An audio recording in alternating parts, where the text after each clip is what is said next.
Hello, friends. How are you? Welcome back. Welcome back to Diwan podcast. Thank you very much to our listeners, our viewers on YouTube. Today, once again, this weekend, I'm flying solo. I'm recording on the weekend of March 5th. A lot's been happening. There's a lot to talk about. And first, I want to start, by talking a little bit about this podcast and remind our viewers, this is an independent, unbiased, nonpartisan project that Ali, Mahmoud, and I are developing on our own, our own time, our own money, our own relying on our own contacts to do this. So, keep that in mind. We welcome criticism. We welcome any comments that you have about what we're doing. But we do want you to keep in mind that is just us. This is ours. This is our initiative. There's nobody behind us. There's nobody giving us money. There's nobody else is the purpose. For this small project of ours. And again, I chose Diwan myself. If you look back to my blog, also it's called Diwan because not many people outside Yemen relate or know the concept of mafraj, this living room in every Yemeni family's home. And Diwan was just easier and more and catchier, I guess, for me. And we want you to picture, to imagine that this is your Diwan. This is where you would bring people, would gather people from different parts of different political affiliations to have talks, to talk about everything: culture, politics, economics, everything.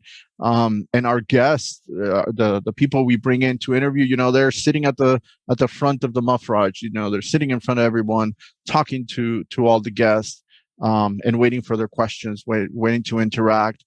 There's disagreements. Not everybody shares the same opinion, but everybody respects the speaker. Everybody respects what they have to say, and the conversation continues. And that's what we want you to think about when you hear about us, when you read, when you listen, when you watch our podcast.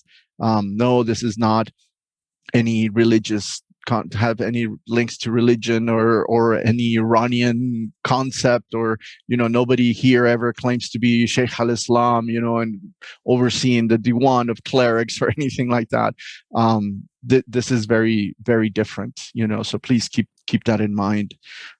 Again, I'm flying solo this weekend with our interviews because Ali is still busy, has family visiting, in Aden. So I have to keep up with topics, with episodes, and I have to work around the schedule for our guests. We're not a big thing. We're not a big deal. So I have to accommodate when our guests are available, and it means 4 o'clock in the morning my time in California. That's when I'm there. If it means midnight, if it means midday, that's when I'm there.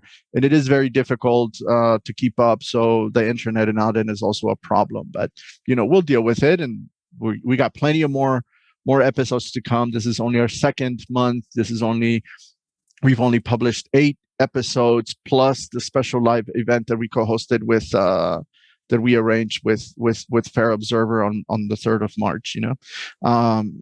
But now starting the programming here, our schedule, I'll keep up with our tradition to start with the news, and I'll share a few thoughts on news that we've had over the past days or the last week or so since we last recorded our last episode.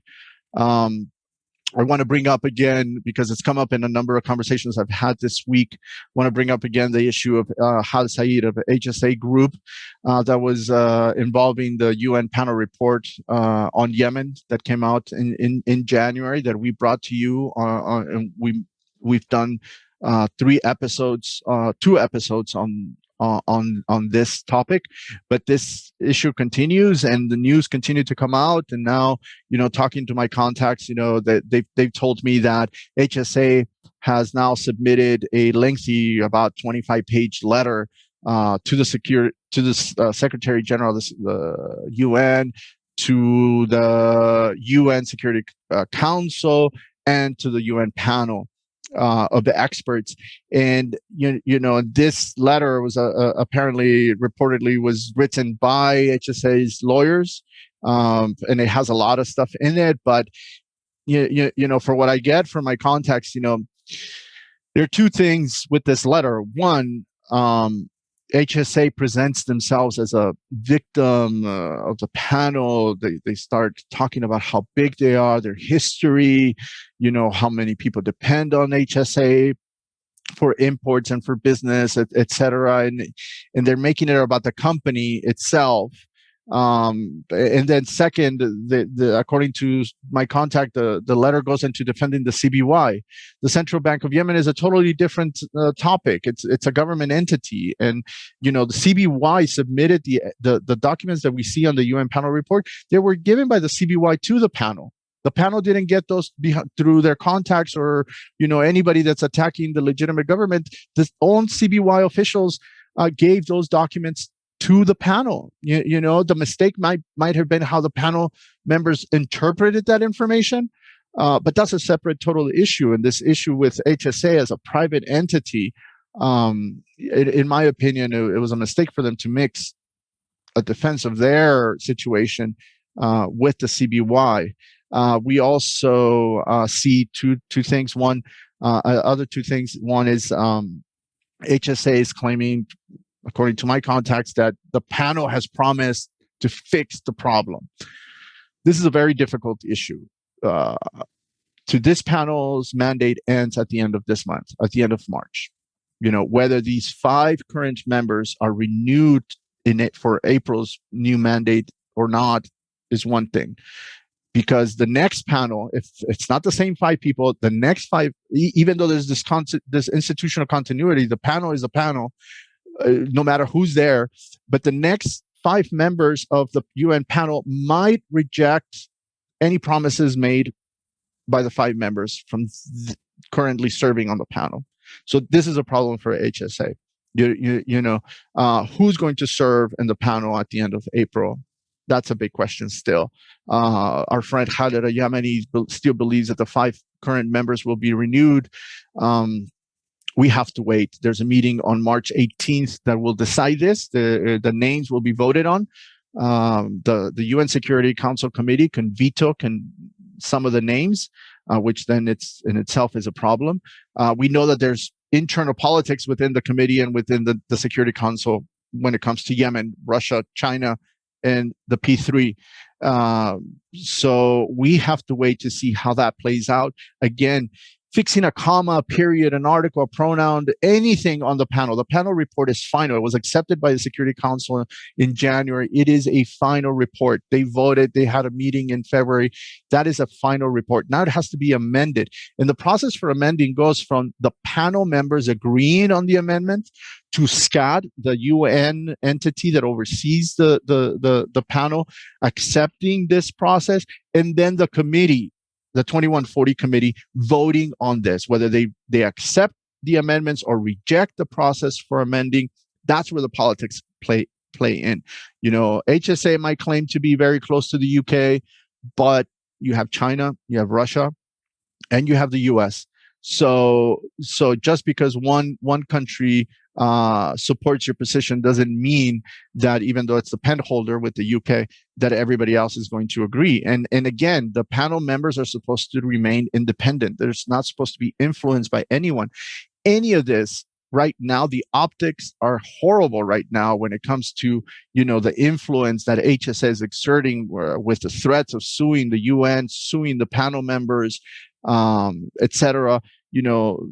This is a mess. And I've told people close, with relation to HSA, be careful, because this, is part of politics in the UN Security Council, and let's not pin our hopes too high.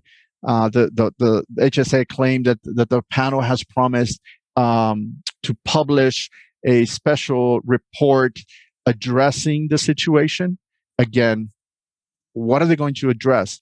The headline on the panel section of money laundering, the headline in the report, the subheadline of the report of elite capture. They're going to address the issue of corruption. What are they going to change in this report? Just again, I want you all to read this section on the report and come up with what happened. The damage has been done and is being felt all the way to the ground, because one of the main people that are complaining about this are CSOs, civil society organizations in Yemen, that depend on HSA for imports, for purchases, for everything. They're feeling the pinch, and they're saying, to journalists that are contacting me, they're saying that the mentioning of HSA in the UN panel report had a bigger, deeper, more negative effect on the ground than the FDO listing of the Houthis by the US in January. Journalists keep asking, we want to talk to the panel. I keep telling apparently panel members of the panel are not getting back to the journalists, and but I tell them that the panel members are not supposed to speak to the media. There's no need for the panel to speak to the media. And, if the coordinator is the only one that should speak to the media when it's needed. But even then, the panel has to vote on allowing for that interview. And so far, it looks like no one has agreed to that interview or any comments by any members of the panel. We'll see in the coming days. Again, we're recording on March 5th. Let's see what we see this coming week with that. On separate news, we see clashes continue in Marib. Both sides are claiming progress, but on the ground, what we hear is that no one has confirmed any advance by any party. Just today, I was checking. Today, it is Sunday, the 7th of March that I'm recording this, and I just read, I saw some tweets from pro-Houthi sources where commanders are on the shoreline and in the Marib Dam, but they're still, the government is still claimed that they pushed the Houthis west of Azur area. Government the GOI continues to report high casualties among the Houthi forces, and we continue to see Houthis launch drone and missile strikes on the city of Marib. So we definitely have to keep up, and we hope that they're in the coming days, by the time this episode is published, that we hear some good news on de-escalation and some peace, some activity on the peace track.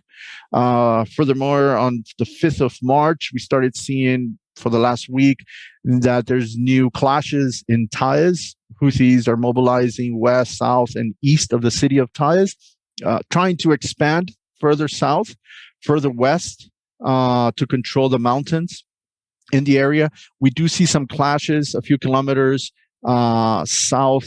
northwest of Turba. To me, that might mean that that might be an indication that the Houthis are interested in pushing toward Turba, very strategic mountain area. It oversees Lahej and Aden. So we know that Houthis have been trying to reach Turba for a while, for years now.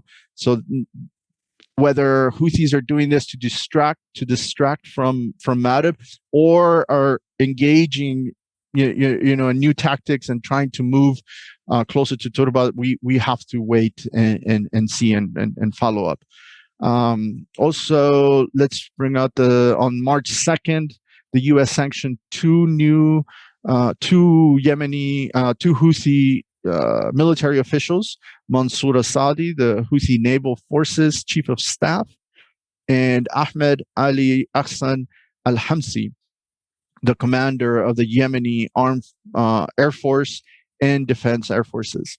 Again, I think the U.S. needs to refocus their efforts, before they make major mistakes this early in the administration. Biden has only been president less than 2 months, about 2 months, and we've already seen a number of mistakes that could become major mistakes down the road and could have negative effect when it comes to efforts to de-escalate the conflict and bring the parties back to peace. We saw that on March 3rd. We saw reports that the U.S. and Saudi met with Houthi representatives in Muscat, Oman. But the interesting thing, again, from the Houthi side, is that even before those media reports came out, Houthi personalities, activists, were already tweeting and posting on social media, attacking the U.S. and attacking Saudi Arabia. Attacking the ideas presented by the Biden administration, and again attacking Saudi Arabia. And again, for the last 10 days, the last week of February, the first week of March, we've seen the Houthis launch drone strikes and missile strikes in different areas of Saudi territory, from Abha, Jaizan, and one claimed in Jeddah. So we definitely need to pay attention to this and keep track on this, and see, again, minimize the mistakes by the U.S. and Saudi, and try to find a way to bring the Houthis to the table. This is a question that I'm going to pose to our guest today. So let's see what we hear from them. Let's see what their ideas are. So today, let's get back moving from the news. Let's get into our topic. I want to begin by repeating once again. I think I've been doing it for every episode now, but once again today, I want to repeat that I have reached out to a number of officials in Sana'a, pro-Houthi activists that we see on social media, journalists, for weeks, inviting them to join us here, but always refuse for one reason or another. I know the reasons. I thank a handful of them for being honest and candid with me, and putting out the reasons there. But I reached out before our event on March 3rd. I really wanted a Houthi official on that event with the Fair Observer. And again, later, for this particular episode, for the last couple of weeks, I've been thinking about this episode for more than 2 weeks, but within the last couple of weeks, I reached out. And as I've said to each one of the people in Sana'a or outside Yemen that I've talked to, no voices from Sana'a simply means that only their rivals get to be heard. So if that's what it is, and if that's how they want it, then no complaints later on. At the same time, I say the same thing to every side when I reach out to different Yemenis to invite them, and they turn down the invitation, or they don't accept our invitation to come. Is the same thing that I say to people from every political party, whether it's the South, Islah, independents, socialist. We are a small project. We get it. We're now nobody's priority. Who are we? Who is Fernando? Who's Ali? We get it. But we are also have to admit that we are indebted to every single one of our guests so far. We truly appreciate their time and their commentary, their insight. We thank each and every one of our guests that has joined us so far. 8 episodes. This is the 9th official episode, plus the one on the Fair Observer. We really thank them for their time. I thank people that are sending me comments and calling me. I really appreciate their insight. I appreciate their constructive criticism. We get it. I get it, and we're working on improving this and this project. And again, it's independent. Nobody's influencing us. Nobody's giving us money. We are reaching out to people to sponsor the program. We already received one sponsorship. It was very useful. Thank you very much to our sponsor, to our friend. It's helping us, improve the quality of our programming and everything. So we're still looking for sponsors. Any businesses out there, we can insert commercials. We're getting more and more views every week on YouTube and on Anchor. So please, it doesn't matter what the amount is. If you're a company, you have a company to promote, to sponsor, it'd be a great help for us to make sure that we are improving this. Ali and I, we don't take salaries. We don't take any money for us. All of this is just to pay for editing, pay for translation, pay for internet in Yemen. It's expensive and it's weak, and so we are really pushing for that. Also, don't be surprised if, unfortunately, you start listening to some commercials here and there during the audio version. When we start monetizing that portion, we hope that it's not too intrusive, but we have to do it at some point. I'm gonna have to, for the first time, I'm gonna have to read a little bit, from my screen, just because I want to stay as focused as I can. Even then, you're gonna see that I'm gonna go off script or be a little erratic here, but stick with me, and I'm going to read this before we welcome our first guest, who should be waiting in a few minutes, should be joining us pretty soon. Here, I wanted. I also want to bring out that I wanted this episode to be a little bit more of a virtual round table, but instead we opted for individual conversations. So this is going to make the episode a bit longer than usual, and we will split it into two portions with two interviews in each episode.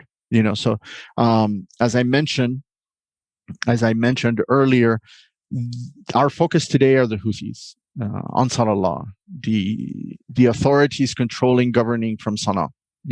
I mentioned all of these labels because this is part of the problematic for any conversation on the current conflict. It all begins on how does one identify the group running Sana'a today? Is it based on the family that led the coup in 2014 alongside allies or former President Ali Abdullah Saleh? Is it Ansar Allah? What do we mean by Ansar Allah? The Houthis, the Bayt al-Houthi activists in Sana'a, the government officials in Sana'a, they want the international community to legitimize their role. But at the same time, they use terminology, they use terms such as the Supreme Political Council, the Supreme Revolutionary Committees, the Popular Committees. They use Ansar Allah, which is a non-entity. It is not a constitutional organization. It is not a political party. It has no leadership hierarchy. It all eventually, whenever you ask somebody about Ansar Allah, it all eventually leads back to the SPC, the Supreme Political Council, or Abdul Malik al-Houthi, who is not a member of parliament, not a political leader, doesn't lead a political party. We also have to consider that their narratives are ones of resistance, of revolution. So again, who exactly do they want the international community to recognize as legitimate? Bayt al-Houthi, Ansar Allah. Will the latter, Ansar Allah, will they register as a political party to claim control of the capital of Sana'a? All of these questions, we hope to address during our interviews. So today we're gonna summarize the history that led to the rise to Bayt al-Houthi as the leaders of this coup in Sana'a, the leaders of the entities governing Sana'a, the leaders of the militia fighting this war, and the leaders of the relations with Iran. We have to we have to look at this in detail. We have to look at the rise of a Zaydi movement that since the mid-1990s has brought out Zaydi grievances. This movement has formed community groups like the Believing Youth in 1994. I believe that's when it originated. That's when it was formed in Sada. And we have to look at how Bayt al-Houthi has come to not merely shoulder the responsibilities to advance these grievances, since Hussein Badr al-Din al-Houthi, a former member of parliament for the Zaydi party al-Haq, who was killed in 2004 at the beginning of the war with Ali Abdullah Saleh's regime. But now this family is the face of authority. We can do another 4-hour episode just on this issue, in particular. And again, it's how much attention do we want to pay to this issue, and how much time do people want to invest in learning about this. But I invite you all today to take a look at some of these books. I want to show you when you get a chance. If you really want to understand and go beyond the simplistic headlines and narratives we see in soundbite social media posts, or the soundbite 30-minute discussions. These books are like my Bibles. And I definitely recommend everyone look for these and spend some time reading if you really want to learn about this stuff. The Bible. I mean, everyone dealing with Yemen needs to read this. Doesn't matter how dry you think it is. Doesn't matter how boring this book is. You need this book. For me, in order to understand that imamic history, I look at these. I look at these particular books. Their historical accounts are tremendous. They're great. And today we're going to get into discussing some of that sectarian narrative. Some people want to avoid it. Some people want to jump right in it, but definitely recommend this book. You want to talk about the theological history, concepts of Zaydi theology. You have to read this book. This is a book on the reform of Zaydiyya. And if you read Arabic, this is something that I've worked on. This book I've worked on with some friends in Sana'a that have helped me with translation, and I recommend these books. Al-Hadawiyya, again, Zaydiyya is not a madhab in the sense that we understand Sunnah. We'll get into that. But, Zaydi imamate is composed most of tradition than fiqh, This book right here is excellent. We're going to get into the role of Hashimis, why Hashimis are demonized, etc. This book is an excellent description on the role that Hashimi families have played, for example, and then obviously understand the imamate, with the concepts of the imamate, the history of the imamate. Some of these things you'll hear in my discussions and then during the interviews. So when you get a chance, try to look at this. There is definitely, we see a struggle within trying to fit in Yemen within Zaydiyya, trying to fit both the traditional aspects of Zaydiyya and modernity. The modern state, the modern role, today's role of religion, today's role of clerics, of religious leaders. This is definitely a debate that's been taking place within Zaydiyya for a long time. And in my discussions with Zaydi clerics from Bayt al-Dailami, from al-Abadeen, from Mutawakkil, these ideas keep coming up.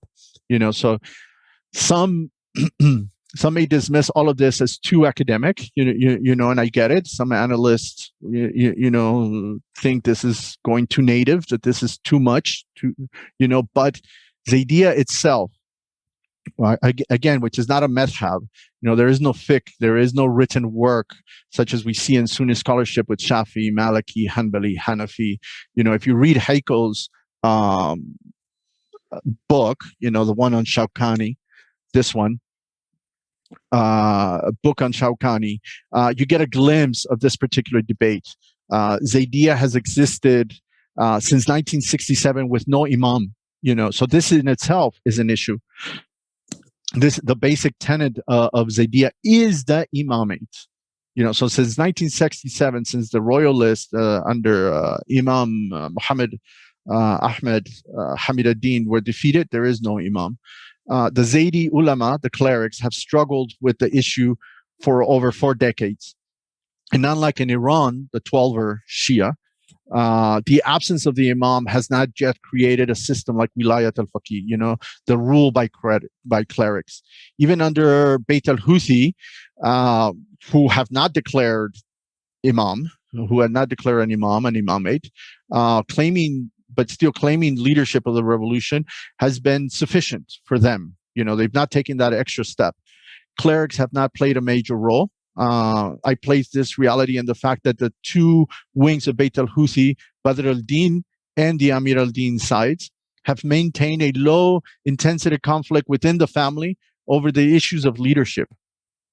We saw some conflict when Abdul Malik became the leader succeeded his brother. But recently, we have not seen any of this conflict in public. Maybe believe that Abdul Malik Amir al-Din, the current Minister of Interior, who is the elder, and reportedly a more learned individual, he should be the leader, not Abdul Malik, who is the nephew of Abdul Karim, the Minister of Interior. But Abdul Malik is the brother of the founder of the current movement that we saw since the rise of the Believing Youth. But he is less educated and less experienced than Abdul Karim. So the clerics have remained on the margins, used mostly as spokespersons, delegated the religious aspect of the movement.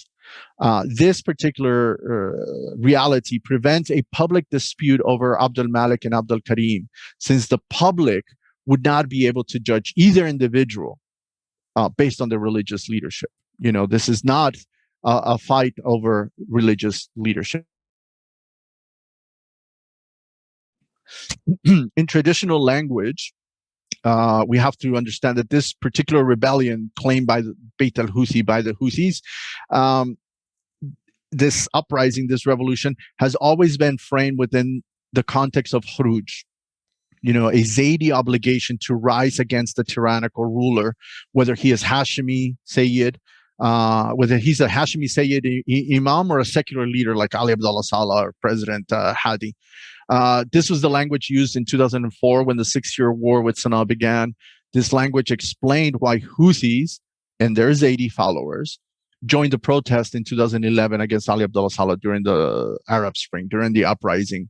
Houthis then accommodated the election of President Hadi and then the later national dialogue as a transition period, a period where they could give a chance, give this change, this transition a chance, but then return to the language of khuruj in 2013 by claiming the transition process was hijacked by outside powers like the UN, the US, the EU, and even the Gulf countries, and that President Hadi had now become a puppet of foreign powers.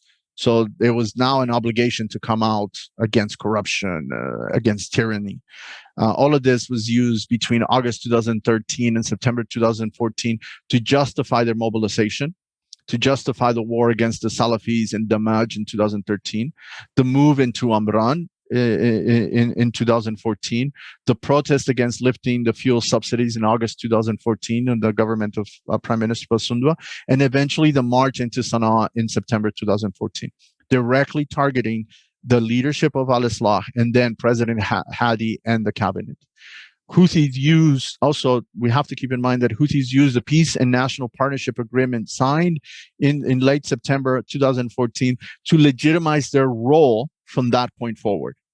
So this is when the Houthis begin, in my opinion, in my view, begin to legitimize their role in governing. In this episode, we will hear our guests bring up also the role of Iran, just as every panel in conferences or think tank panels bring up Iran. That would again need an entire episode on its own. Another 2 hours just to describe this. But many Yemenis will begin, when they speak about the conflict, they will begin their talk by highlighting the origins of the relationship via the relationship. When I talk to Yemenis about the origins of the relationship between Houthis and Iran in private on the side, they will begin to describe the relationship between Badr al-Din al-Houthi and Hussein Badr al-Din al-Houthi through the father of Muhammad Abdul Salam, Salah Falaita. Muhammad Abdul Salam is the official spokesman of Ansar Allah in Muscat. He is the head of the delegations within the UN peace process. Mr. Salah is seen as the person that introduced Bayt al-Houthi, the father, Badr al-Din al-Houthi, to Iran in the late 1980s. So we have to look at, this is not new. This relationship goes back, and research that I've done and other people have done, they do show that Hussein al-Houthi, not just his father, lived in Iran for a period Badr al-Din al-Houthi lived for an extended period of time, mainly because, exiled by Ali Abdullah Saleh at the time. And Hussein Badr al-Din al-Houthi has published a number of volumes on the Ayatollah Khomeini and topics like Wilayat al-Faqih, the rule by clerics. So you can definitely look online and find some of his works. People often use the Iran links. When we hear them talking about Iran in the context of Yemen, we hear about sectarianism in Yemen. That's the main line, the demonization and the use of sectarianism. On the one hand, there are those who go out of their way to insist Sunni Zaydis have coexisted for centuries in Yemen, while condemning the backward Zaydi imamate and posting images, for example, of al-Thulaya, who was a revolutionary from Taiz, a Shafi area in lower Yemen, in North Yemen. Al-Thulaya was executed by Imam Ahmed, Hamid ad-Din, in the 1950s. But people will point to the fact. Also, you will hear in this episode that people point to the fact that mosques have never been segregated in Sana'a or anywhere in the north. That, not even today, that Sunnis and Zaydis, Shia, can pray in the same mosque and pray behind an imam, a cleric that is not necessarily from their sect, Shafi or Zaydi. But in the same talk, the point for me is that in the same talk, the same people will point to Iran as being behind the sectarian narrative, while simultaneously neglecting to mention the role played by Sunni actors engaged in takfiri narratives, AQ, Salafis, the labeling of people as apostates. We saw this in 2011 with the independent youth activists. We saw this in 2013 when a big long list of Yemeni activists was produced and calling them takfiris, that they had left the religion. And a lot of this is done by Salafis, Salafist groups, not just AQ themselves. So we have to keep track of that. I think that if there is any hope to retain that unity that people describe, that beyond the mosque, where Sunnis and Shafis can pray, where Zaydis and Shafis can pray together behind a Shafi or a Hanbali or a Maliki cleric, if we are to preserve this unity, people need to make up their minds. Either they're going to talk about sectarianism, either sectarianism doesn't exist, period, stop the conversation there, move on without bringing Iran, without doing anything, or they need to spend a few more minutes explaining what they mean by sectarianism in Yemen. We need to hear, what do they mean by sectarianism? What is the new sectarianism? Where is the narrative coming from? How is it constructed? Who is being labeled, sectarian as fueling the sectarian divide among Yemenis? We see this playing out in interviews, and I hope that we can work through this and we get to this discussion. We also finally, and before I bring in our first guest, I want to bring up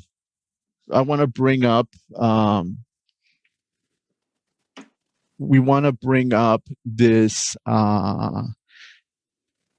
issue of, I want to bring up furthermore, we also cannot neglect the internal struggle that we see among Hashemi, among Zaydi, Sayyid families within Yemen and outside Yemen over this entire history that I just briefly described to you. While many have adopted the narrative attacking, many rivals of Houthis have adopted the narrative attacking Hashemis as supremacist, as racist, we have to keep in mind that not all Hashemi families, not all Hashemis individuals support Bayt al-Houthi or their movement or the war itself. We have to keep in mind as we read the Free Yemeni movement and Paul Dresch's account of modern Yemen, we have to keep in mind that the Arab Republic of Yemen, based in Sana'a, the YAR, was founded with support and participation from a number of Hashimis, leaders within the military and intellectuals in 1962. They were fundamental to the overthrow of the Hamid ad-Din imamate, even from 1940s with Bayt al-Wazir overthrowing Imam Yahya in 1948. The Republican government since 1962 in Sana'a and after the unification has had Hashimis as a pillar of the republic. Major GPC officials were Hashimis, are Hashimis. Members of Islah are Zaydi clerics by origin. They're sheikhs, qadis within Zaydiyya, within the Zaydi structure. This is another, and so we have to think about this and as another crisis that we witness today as Bayt al-Houthi, internally, as Bayt al-Houthi has replaced this Hashimi elite, the Zaydi, this Sayyid elite from the 1940s, the major families that, of activists, of intellectuals, military leaders since 1962, and placed their families and replaced those families, those elite families, with new families from Sada. Families that were outside the power structure, outside the social hierarchy, even since the times of Hamid ad-Din. Minor families like Bayt al-Houthi, who was never featured as a major Sayyid family, never an imamic family, and we'll get into this talk about who can claim the imamate and who can't later on.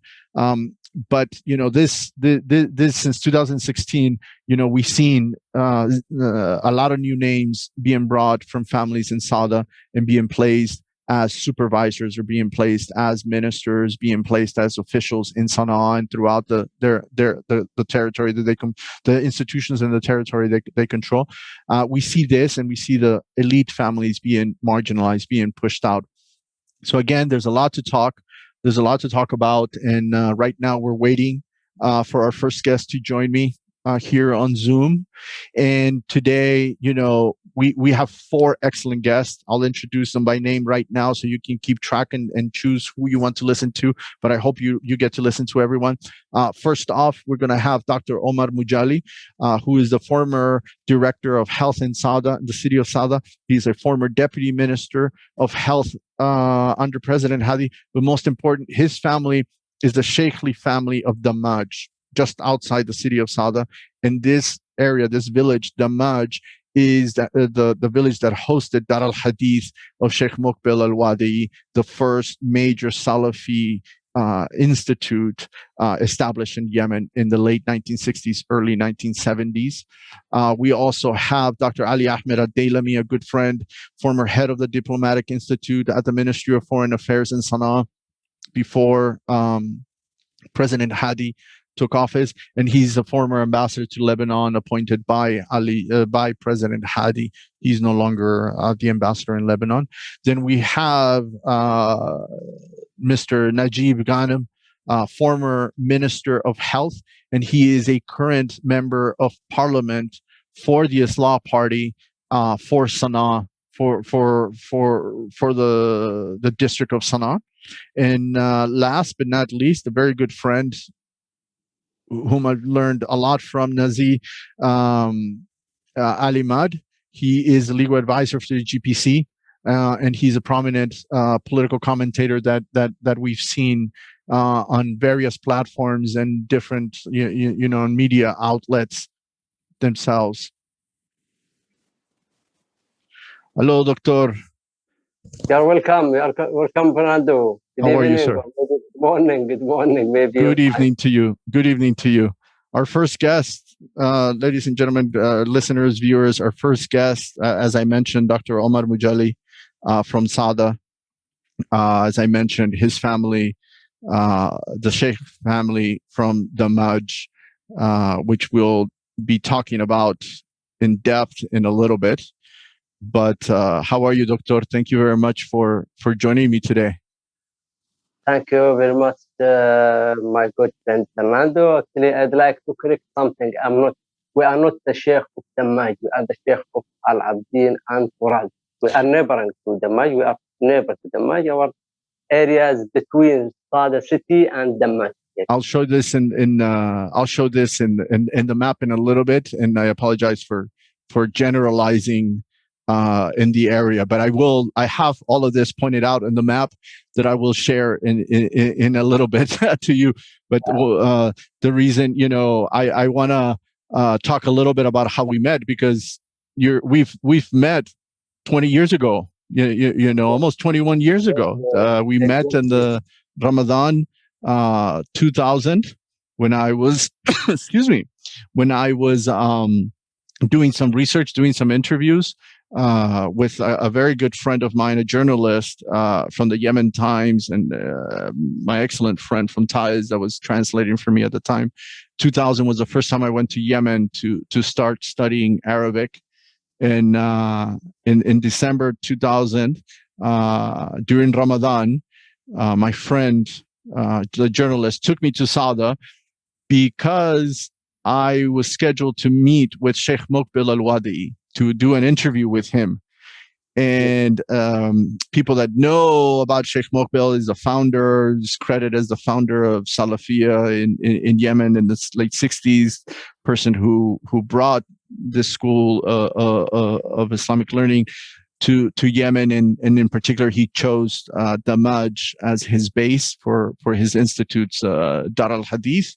And in 2000, in December 2000, while I was doing my master's, my good friend, the journalist, we grabbed a driver, an SUV, and the three of us with the driver drove up from Sana'a to Sada to do this interview. And it was an interesting short trip, because it's not that far from Sana'a, but it has to begin like at 6:30 in the morning, because you have to be at the checkpoint outside Sana'a in order to leave Sana'a as a foreigner. Yemenis can come and go, but at the time, in the good old days, as I like to call them, we had to be at the checkpoint, the last checkpoint in Sana'a, by 7 o'clock in the morning, in order for the national security, the military, the political security, for all of them, everybody, to check my papers, that I had permission from the tourist police, and that I had a letter from my sponsor at the time. It was the Yemen Language Center, that everything was in order for me as a foreigner to be able to leave Sana'a. So at 7 in the morning, we were from Sana'a through Amran through Amran into Sana'a, into Sada.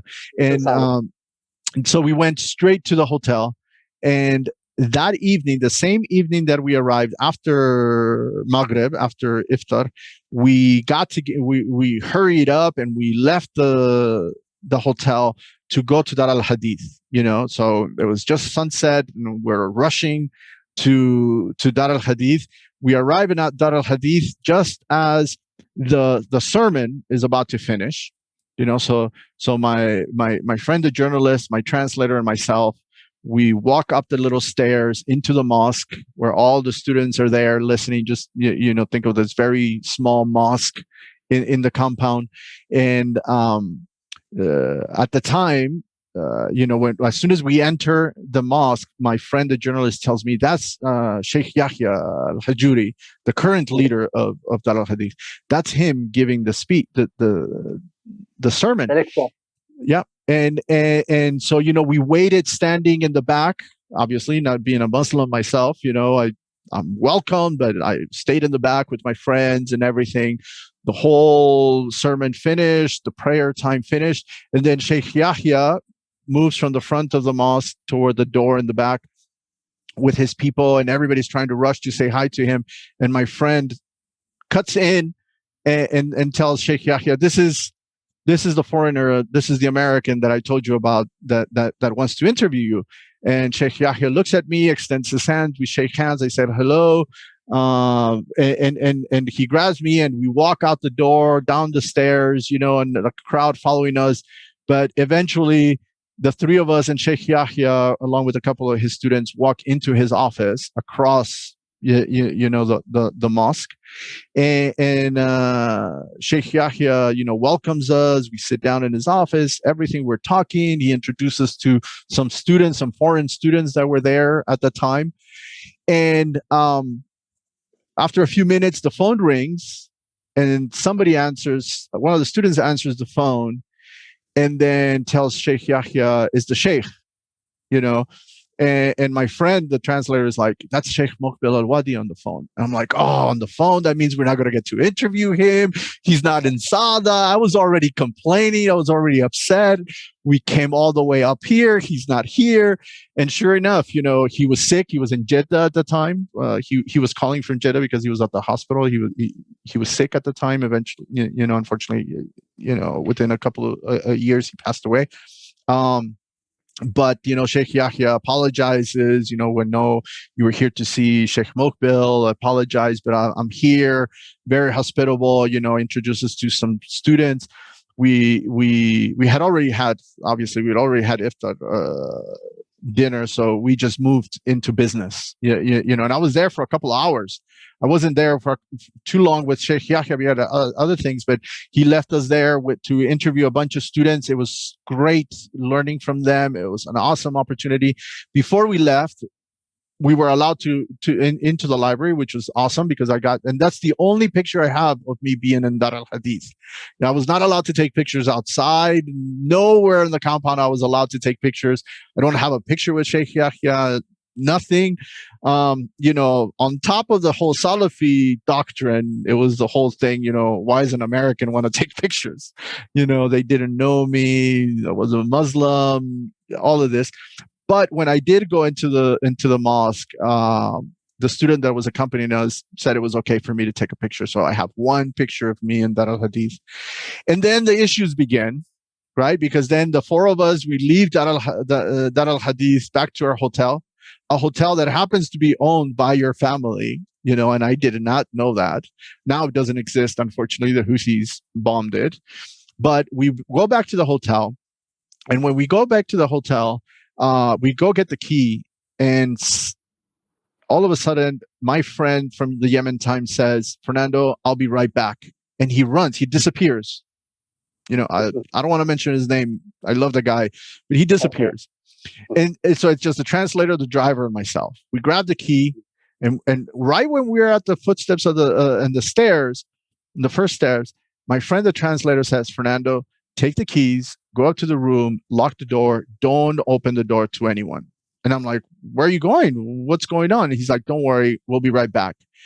And I looked back a little bit, and they were walking out of the hotel with another guy, not in uniform, just in civilian clothes. And I go up to my room. I'm like, it's the first time I'm doing any of this stuff, right? So I'm like, I locked the door. It's Ramadan. It's already midnight, and I'm like, what's going on? An hour goes by, 2 hours goes by. And then finally I get a knock on the door. Fernando, it's me. And it was a translator coming in. And he was like, the national security came and asked, arrested us. They took us to the national security to yell at us about who you are. Why are you here? Why is there a foreigner here? And why don't we know about this foreigner being here? And why did you go to Dar al-Hadith? So they were basically being interrogated. And what happened was that we found out is that I was wearing a thobe during the trip, and I had not shaven for a few days. And I was in the back seat in the Land Cruiser, and I fell asleep right before we went into Sada, we went into the first checkpoint at Sada city, and I fell asleep. So apparently the soldier at the checkpoint did not need to ask for a paper about me because he didn't see a foreigner, right? He just saw a guy asleep in the back and 3 Yemenis, assumed I was the 4th Yemeni, never asked for a paper, and the driver never offered the paper. He was tired. He never offered the permit. So the national security, the PSO, the military did not have any record of a foreigner being in the city. So when the hotel told the national security there is a foreign passport, this person is here, the national security was, well, we don't have any papers from him coming in. Yes. So you know, and then you know, finally my translator, he had a copy of the paper, so he gave the national security paper, but then national security let them go, and they said, tomorrow morning you're out of Sada. You know, you need to leave Sada. I was furious. You know, I'm a short-tempered individual, and I was furious. I'm like, I have permission to be here. We're not finished. But obviously, I didn't yell at the National Security Bureau. You know, it was just the three of us talking. And then we get a phone call from the front desk from the guy telling us that we are invited to Bayt al-Mujalli because apparently you have heard of the problem. You have heard of somebody. I don't know if National Security contacted you or just the hotel people told you about the problem. But then that's when we got our stuff. We went over to your house. And then our friend, the journalist, all of a sudden appeared in your house from nowhere. You know, he had been hiding from national security the whole time. He didn't want to get arrested, didn't want to be interrogated. And then you and your brother, Osman, welcomed us in your house. We had iftar in your house. And since then, we've been in touch. We've been friends. Since then, I've learned so much from you, from your brother over the years. And you have no idea how grateful I am. I mean, just as today, you know, we look, that incident is what has us here today. And through you, I've met other people. And to be honest and not be shy, remember that meeting at the Turkish embassy with Ambassador Korman? Yes, Ambassador Korman sat us, Ambassador Korman invited us for lunch. And I don't know if it was by accident or intent, but we were there for dinner, yes. And he sat us directly across from each other, right? And I saw your name because you had a name tag there in front of your plate. I didn't have a name. I don't remember if there was a name tag in front of my plate. But I saw it. I'm like, this is Dr. Omar. This is Sheikh Omar Mujalli. And I'm like, you looked at me and you didn't recognize me. Be honest, you didn't recognize me. And then you asked me if I had ever been to Sada, and right away you're like, I'm from Sada. And I said, I know, you had me at your house. You had me at your house 12 years ago. Yes, it was the second meeting after a long time. Exactly. Continue, please. No, it was just funny. And Ambassador Korman was laughing. You know, everybody at the table was laughing. And I told the same story to everyone there. And since then, I've really appreciated your friendship and everything that I've learned from you. And today, you know, you're the first guest. You're my first interview because the history that your family has, you know, with this topic today, again, you know, I'll bring this up. I'll bring the map so that people know more or less what we're talking about today. You know, and as you said, your house, your family comes from al-Abadeen here, between Sada and Damaj.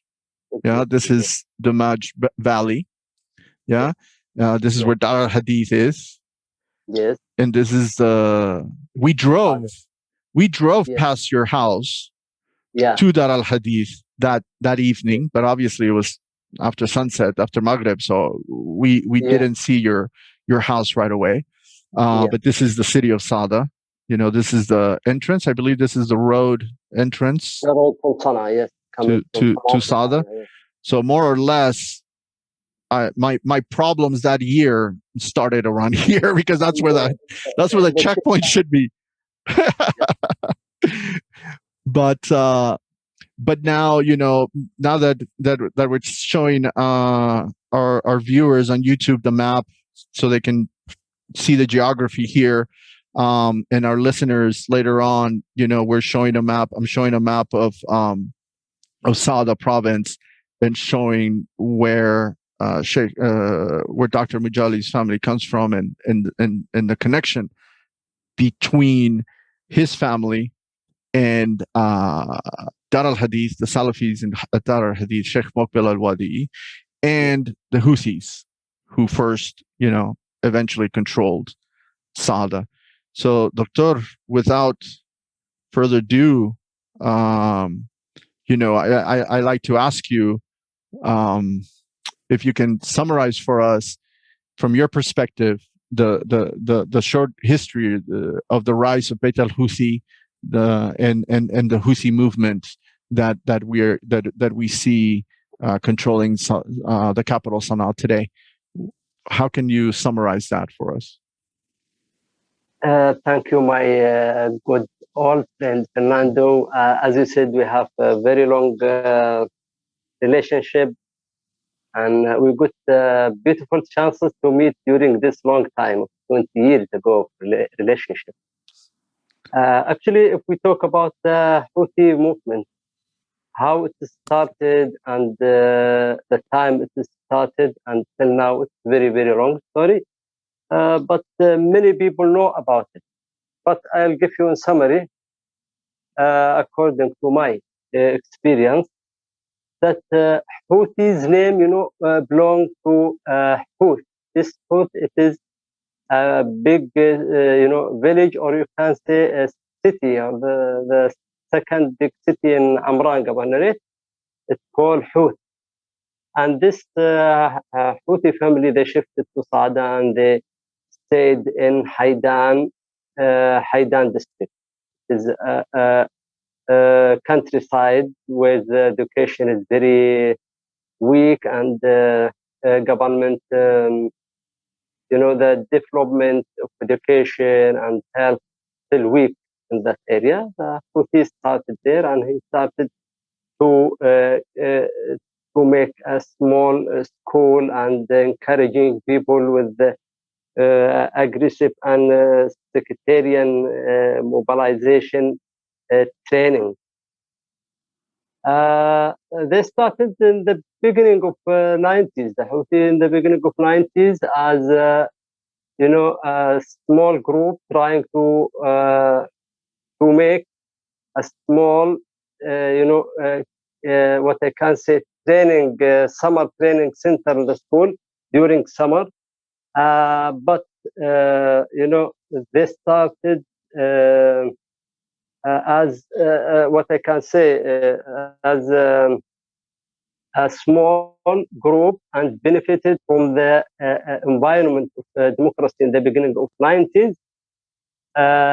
They start to attract the young people to attend this summer training center, and they got some support by the government, as they are, an innocent group, and they maybe they will go as a political group or political party with Hizb al-Haq.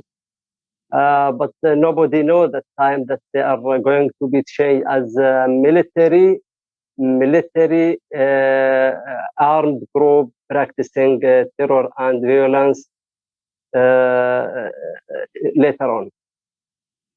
So they got some support, and the former president Ali Abdullah Saleh, he tried to build them to make balance with the Socialism Party and Islah Party and other. They benefited of this environment and this situation to build themselves, and that time they have started to connect, to make a good connection and relationship with Iran. And Hezbollah, at the time in the beginning of 1990s, so many people belonged to this movement. They went to Iran to get some training in different fields, how to make cells and how to make organization, and how to make what I can say organization, military organization, and also armed group. So even that time, the support, the Iranian support, was very, very good to these people by training, and even the health center of Marwan was supported by Iranian hospital at that time. It showed that there is a good connection between this group and they are carrying the ideology of Iran. Anyhow, it is very long history, but I'm just telling you the fact as I am from Sada governorate. I have good experience with this issue, and I'm talking to you, as a Yemeni. I don't now I don't belong to any parties, but I'm telling the reality. I don't stand. I'm not talking about Houthi that I have some reaction against them, but Right. it is the fact. Right. During the Houthi started the war. After they have they put their slogan and shouting inside the mosques, and they put their slogans everywhere in Haidan area. Okay. And Haidan district, and they were trying to disturb the local authority and to control the areas where they stay there. Even that time you cannot do some health activity like vaccination, only by very long conversation and talk with the local authority, and they talk to Houthis to allow the medical team to do their work and practicing the health activity. So of course there is so many complaints from the Haidan local authority that Houthis are trying to tell the people that this is illegal government and we should not give the taxes and customs and all that to the government, and this flag should not be up on this schools. I mean, they created a lot of problems for the local authority. Right. During that time, the former President Abdullah Saleh was passing from Sada, and he was playing in al-Hadi mosque. It is the biggest old mosque in Sada, and he was playing there, and about 30% of Houthi members, they were, after the playing, they started shouting, and he said, "What's happening?" That time they were, they have started to distribute their members everywhere, Sada, big mosque, and started their sarha, their shouting. So, is this still 1990s? No, it is. Or before the war in 2004? In the beginning of 2004. Yeah, the beginning of the war. Okay. Mm-hmm. Beginning of the war. The national, they went national mediation committee. They went to Marwan, to al-Houthi, to ask them to go to Sana'a. So they must go there and talk with the government how to allow him or not to allow him to start such activity which is not accepted by the local authority and Sada governorate authority. Because this is, it is a kind of, what I can say, it's a kind of sectarian activities and, aggressive movement against the government, and it's not allowed. But he did not accept all kind of,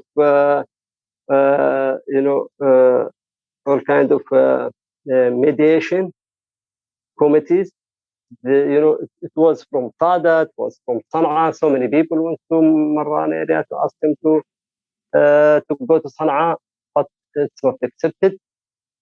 And how the war started, during the presence of a national mediation in Marwan area, waiting for al-Houthi to go to Sana'a and talk with the government, they started shouting the checkpoint where there's a government soldier in northern of Sada.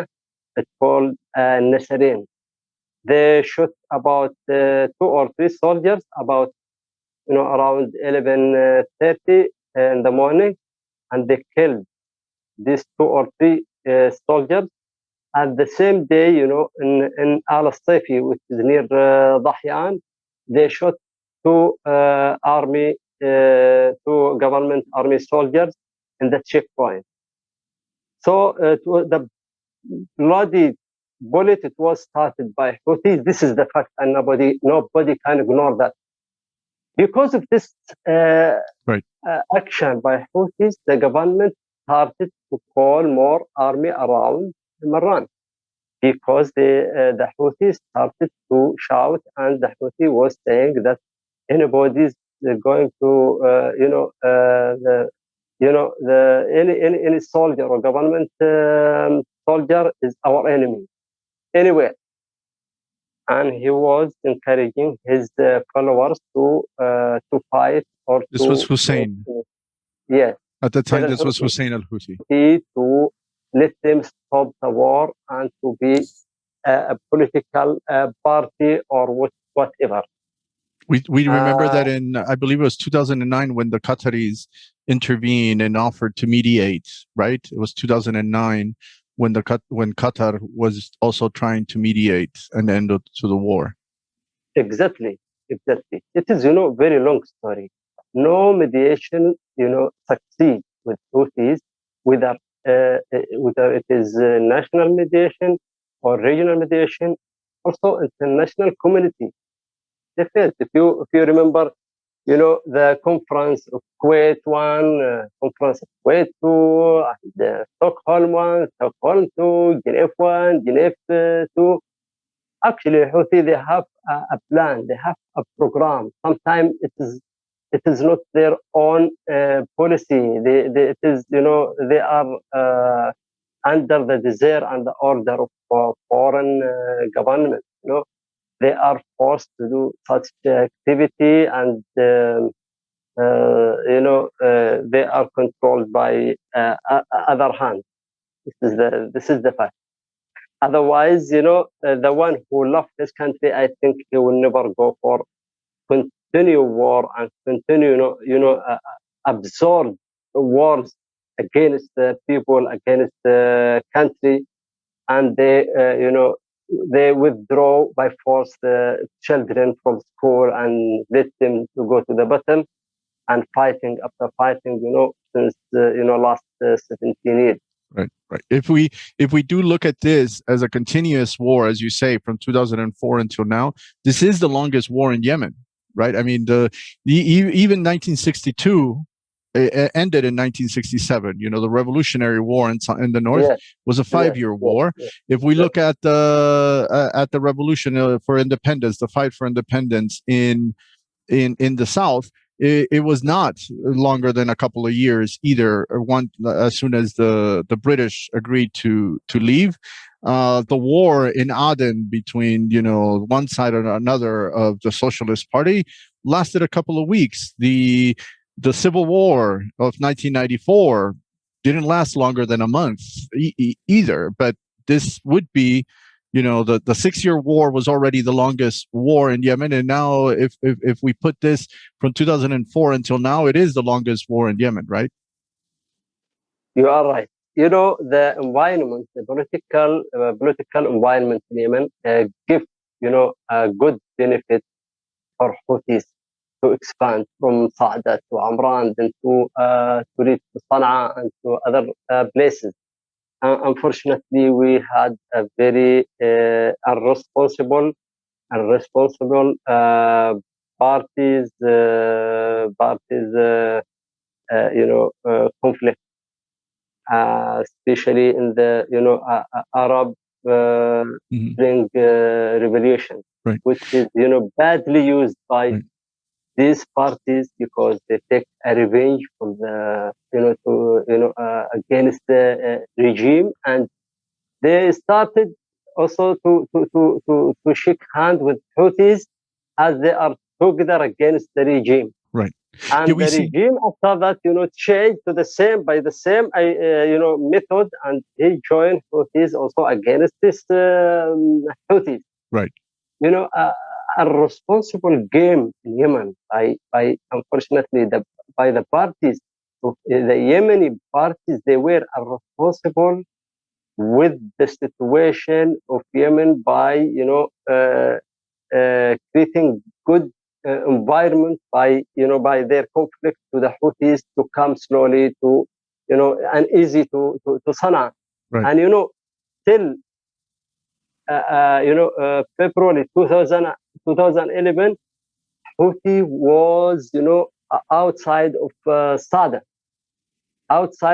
city, and they were Sada city, it was safe.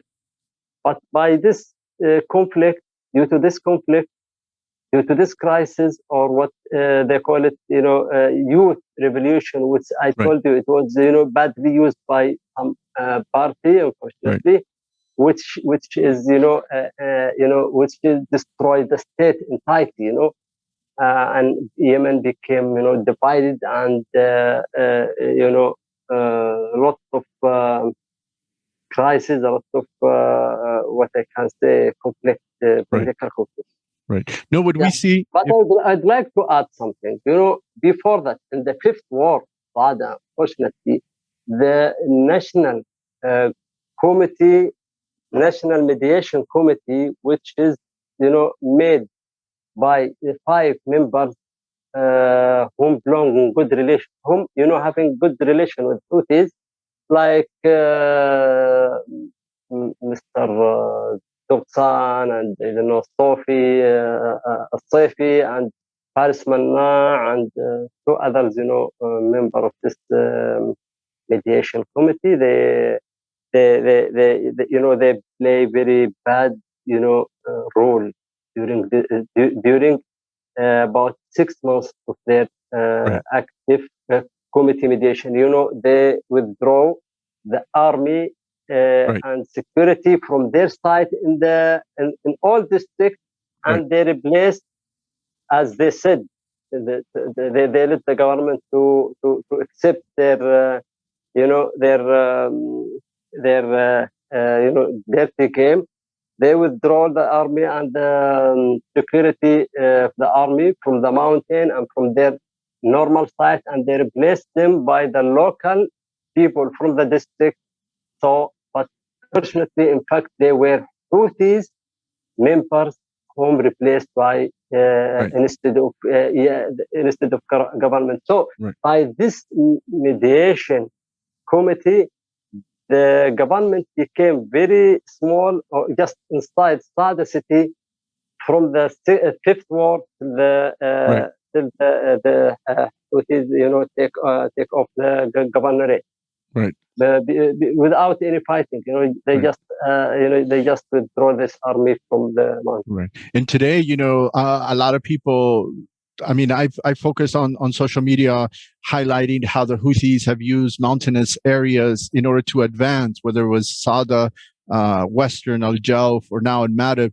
The Houthis use the mountains for their military operations because that's what they're good at. They're not good at fighting in the open desert and flatlands. They're good at fighting over the in the mountains. And a lot of people have always since the years that I was in Yemen, and I always pointed to a military base or a military post up in the mountains. A lot of people used to complain about the presence of the government military in these mountains.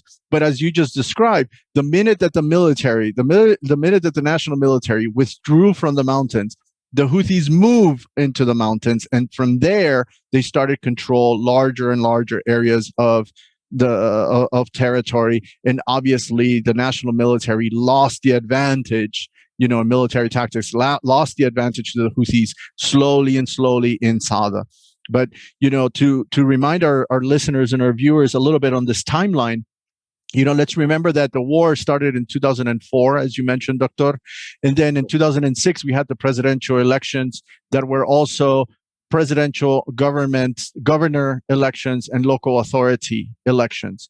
And in 2006, when Ali Abdullah Saleh had said he was not going to run for re-election, we had the Mushtarak, the joint meeting party, putting Ben Shamlan as their candidate, with Islah as the major partner in this coalition, but Hamid al-Ahmar as being, Bayt al-Ahmar, playing a major role during this election. And if we look back at the history of this period from 2006 to 2009, we see that political environment that you just described fragmenting. That fight between Hamid and Ali Abdullah Saleh, or Hamid and Ahmed Ali, that surfaced.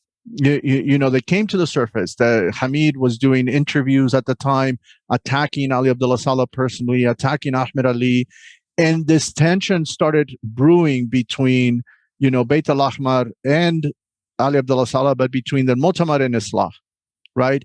And then we had 2009, where under Dr. Yassin Said, we had this national dialogue, this attempt at the national dialogue under socialist party leader, who is now the ambassador in London.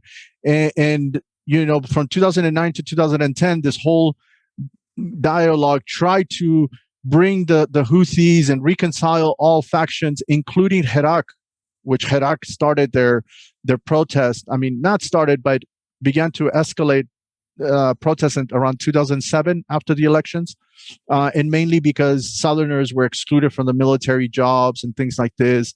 Military officers were not paid who were retired. So we do see this political environment that you just mentioned, how it started fragmenting, and as the political environment fragmented, Houthis then started taking advantage of this political fragmentation in order to make gains on the ground, among the people in Sada, basically saying, look at this mess that's in Sana'a. We can do a better job than them. And then taking advantage of it and pushing the military out a little bit. And then the national dialogue basically fails in 2010. We have to be honest about this. Remember, in 2010, Ali Abdullah Saleh was trying to ask Yassin Said Noman to be the next prime minister. And then he asked the late Abdul Karim al-Iryani to be the next prime minister. And there was this whole couple of months around May and June of going back and forth trying to make a government.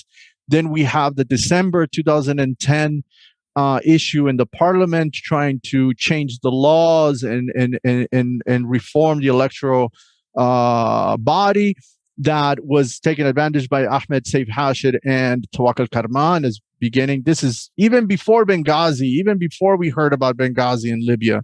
This is what was going on in Sana'a. Again, further political fragmentation, and then boom, January 2011 comes, and the beginning of the uprising, the beginning of that, Arab Spring conflict that merely, some like yourself believe just completely, destroyed the political structure in Yemen, and various parties then started taking advantage of that fragmentation. Doctor, how then, moving into, I'm going to ask this question of other guests, and I've asked it before, how do we go from all of this stuff, all of this conflict that we saw before 2011 to April 2011, when after Firqa and after Republican Guard left Sada and the Houthis basically took over Sada in March 2011. But in April 2011, we saw Houthis coming from Amran, from Sada, to join the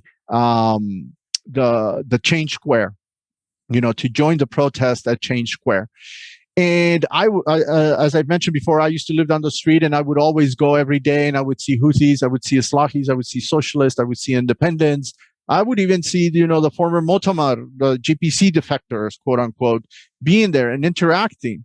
How did we go from that interaction in Change Square, where it should have been an excellent opportunity for everyone to come together, having one target, Ali Abdullah Saleh, Ali Muhsin, to remove the regime.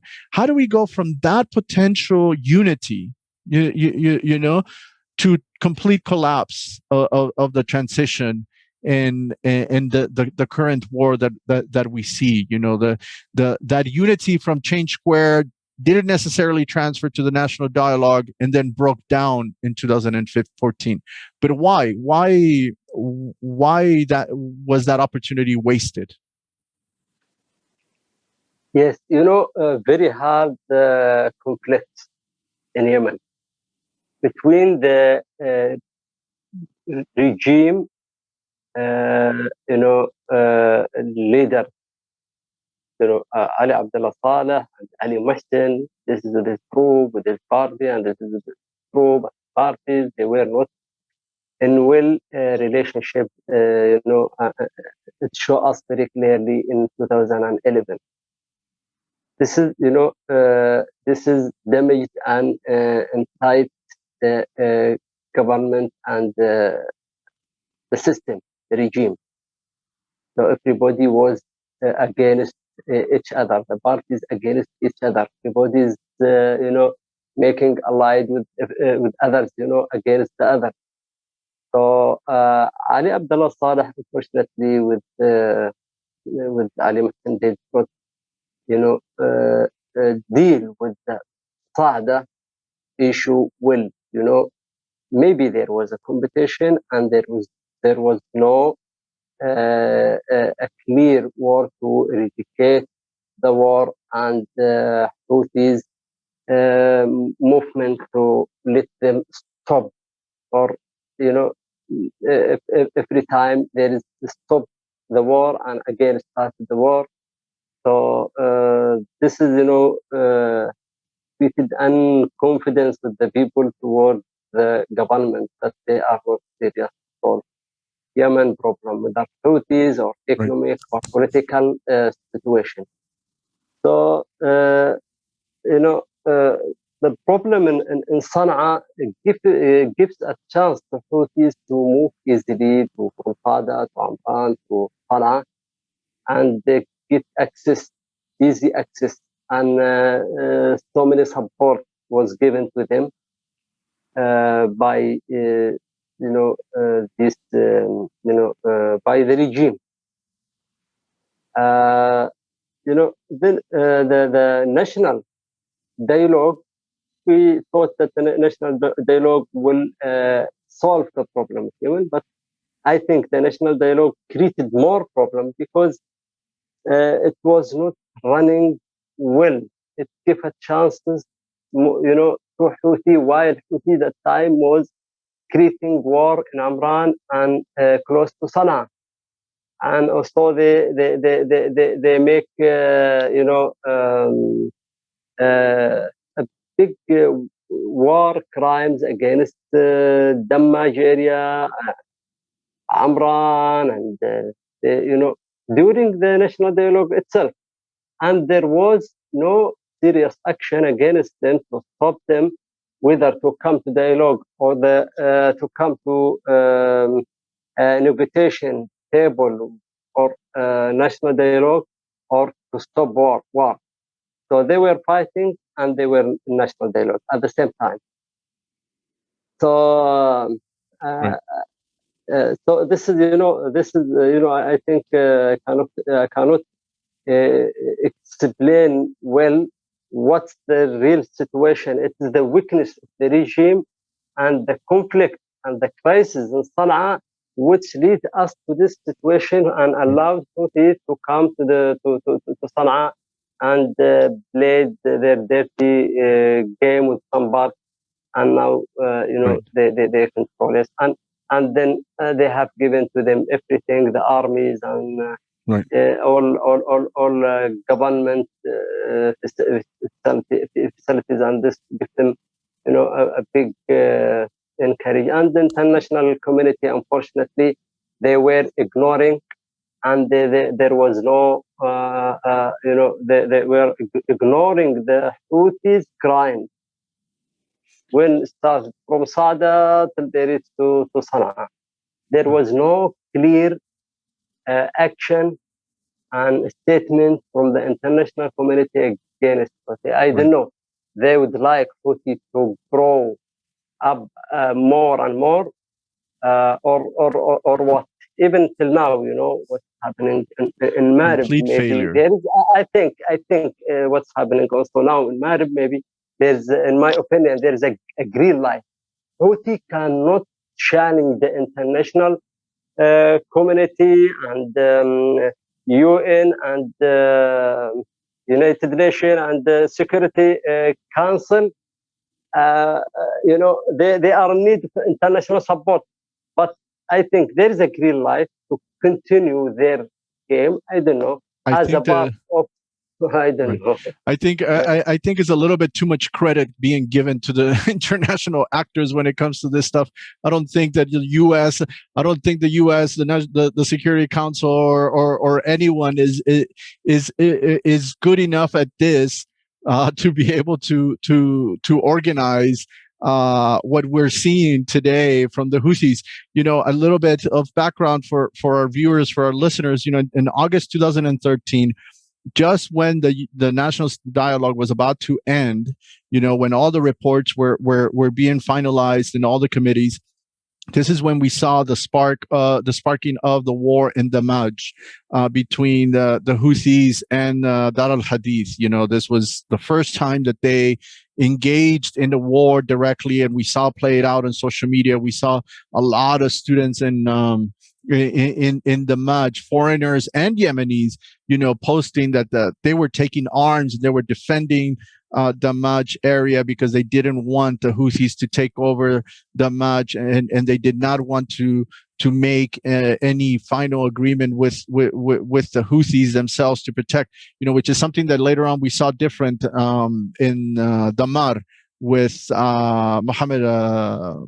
It's the Sheikh, the Salafi Sheikh in Damar, that eventually signed a pact of non-aggression with the Houthis in 2005 and 2015. So in August 2013, we saw Houthis move into Damaj. Then from August to December, we saw Salafis leaving. We saw Yemenis from Damaj being displaced already. They might have not been all Yemenis that were Salafi. They just from Damaj village being displaced from there. And then we saw the Houthis moving into Amran, military speaking, moving into Amran province and pushing the military further down into the city of Amran. And then finally in January of 2014, we saw that the President Hadi, made an agreement in order to move everyone from Damaj, Salafis in particular, to Hodeidah and then to Sana'a as IDPs, basically. And this was this outraged a lot of people, the deal, and this was a big victory for the Houthis. And then of course we saw the events of the summer 2014 where the Houthis took over Amran and they killed the commander in Amran, and soon after that they marched straight into Sana'a. Doctor, after this, Yes, in yes. 2014, when the UN stepped in, when Ben Omar stepped in September 2014 with Hadi to mediate, we saw the US trying to mediate. We saw the group of 10 embassies trying to mediate with the Houthis. Eventually it led to sanctioning of Ali Abdullah Saleh and Abdul Malik al-Houthi by the US and by the UN Security Council. And then we saw in January 2015, the Houthis moving against the cabinet and putting the cabinet members in house arrest, including the president, who then had to escape to Aden. And that's talk about the fracture, talking about the fragmenting, talking about the game, Doctor. I mean, that escape from Sana'a completely handed the capital to the Houthis, right? I mean, the government just got up and left. And by the government, I mean the president. Right, the military was already defeated. The military was already kicked out of Sana'a. Now we had Ali Abdullah Saleh's military. We had Houthi militia controlling Sana'a. We saw pictures of Houthi militia and Republican Guard guarding the CBY, guarding government ministries between September 2014 and February 2014. We had military guarding the president's house across from the parliament, where the president couldn't leave his house. We saw the numbers of arrests of Islah, members of Islah, by the Houthis. And then Khalid Baha, the prime minister, the president, they leave Sana'a. This just basically hands the capital over to the Houthis in 2014. Because of the conflict and the enmity between the part of the Yemen government and leaders, it hand over the army and so many things to the hand of Houthis, unfortunately. Right. So we have a very corrupted political leader, unfortunately. This is when the U.S. was fully engaged with the conflict with Houthis. This is when the European Union was fully engaged, when Saudi, Qatar, the Emirates were fully engaged in Sana'a with this conflict, and all of a sudden, everything is just handed to the Houthis in February, early March of 2015. Yes, but actually, some international, some global, or international intelligence center, they have no problem with Houthis. Maybe we need to check on this, because I'm pretty sure a lot of people have a problem with Houthis. I'm telling my personal opinion. Right. But Houthis and Hezbollah, just a minute. Houthis and Hezbollah, they are apart and they belong. They are loyal to Iran. Okay, and U.S.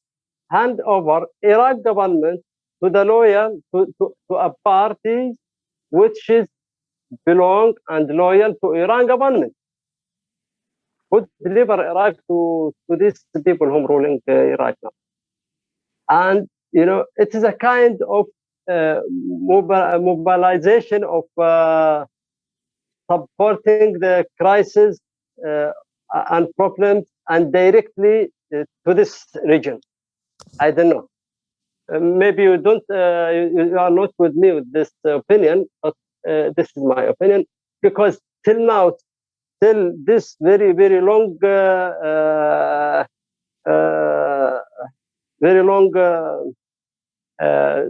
story of Houthis, war and crimes, till now it is not, recognized as a terror organization or a military group. Right. And it is showing to everybody, just a minute, it's showing to everybody that they are practicing terror and violence since 2004. Right. Just now, recently, U.S. government recognized Houthis as, terror organization. Right. Just now, they are hesitate to say like this. Yeah. I think this is one of the major failures of the European Union and the U.S., isn't it? The fact that over the last 6 years, of this war, the European governments and the U.S. government have not come out and been explicitly clear about how they address this conflict. The European Union and the Americans, and the American administrations, Obama, Trump, and now Biden, have merely delegated the narrative of this conflict to Saudi Arabia, meaning this is Saudi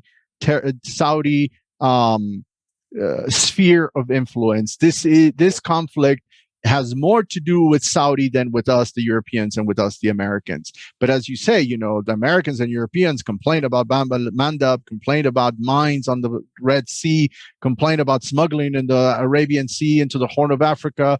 But they are Europeans. Every European country not not just within the EU, but even Russia, and then we add China to this mix. But every EU country and the EU itself, the US and the UN as a structure, as an entity, have failed to address the current conflict on its own. This war in Yemen is always addressed through the perspective of other conflicts in the region. Through the Iran-Saudi conflict, through the U.S.-Iran conflict. But you're right that part of this theory of yours about the green light does come from that lack of information, does come from this mixed messages that the Europeans and the Americans are sending every year, every month.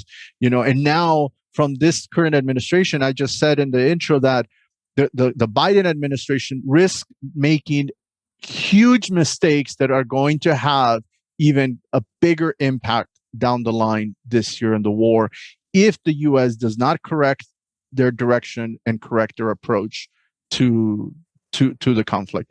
If you had and I'll ask this of all our guests today, but if you had the ear of the special envoy, the ear of the U.S. Secretary of State, what would be the one thing? What would be your advice to the American administration on how to take a first step, how to deal with the current situation, which is Marib, Hodeidah, the IDP situation, and a return to peace talks? What should be the first step? Is the solution in a military victory against the Houthis, or is the solution in some sort of diplomatic effort today? Yes, but I'd like to clarify something, Mr. Fernando. Before 2015, so many wars, so many fighting was started by Houthis. From the first war to the sixth war, so many people died, so many people were killed. And before 2000, from 2004 to 2011, they reached fighting from Sada and they reached to Amran Governorate. The IDPs lifted their home are more than 270,000 from Sada and Hajjah and Amran Governorate. This is humanitarian violence. This is a crime. It's not the problem of Saudi Arabia. Saudi Arabia was asked by Yemen government to stand with the Yemen government because Houthis, started to be very dangerous group with dangerous imported ideology. It's not dangerous for Yemen, for all the region, unfortunately. So Houthi was dangerous not only for Yemen but also for the region. Saudi Arabia, after the and other Arab government, they stand with the legal government. Now they support the legal government, and so many areas have been liberated, and no Houthis anymore there in Adan and Dala and also Marib, and there is no support, and it will be controlled by Houthis now, because all the army was, and they were allied with Ali Abdullah Saleh, and they make a big power. The Yemen army was in their hand, and weapons, everything. Now I think, in my opinion, to take over or to money to enter Marib, this is very big mistake. Will be done by Houthis. Hundreds of thousands of displaced persons are living in Marib.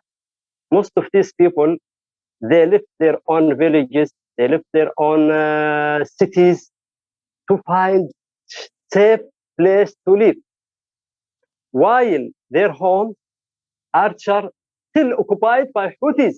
even if they think to go back to their cities, to their homes, other people are living in their homes.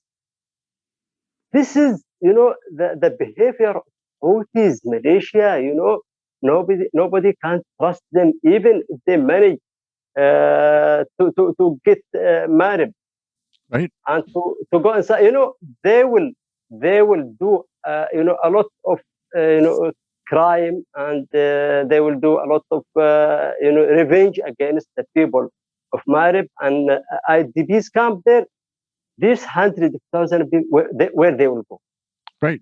This will result nearly 2 million people in Marib. Humanitarian crime. Right. The thousands of people will go to the border of Sudan. Thousands of people will go to Shabwa and other governments, there is no infrastructure to further stress on these provinces, and further conflict in these provinces, whether it's Ib or Bayda or Shabwa or Hadramaut.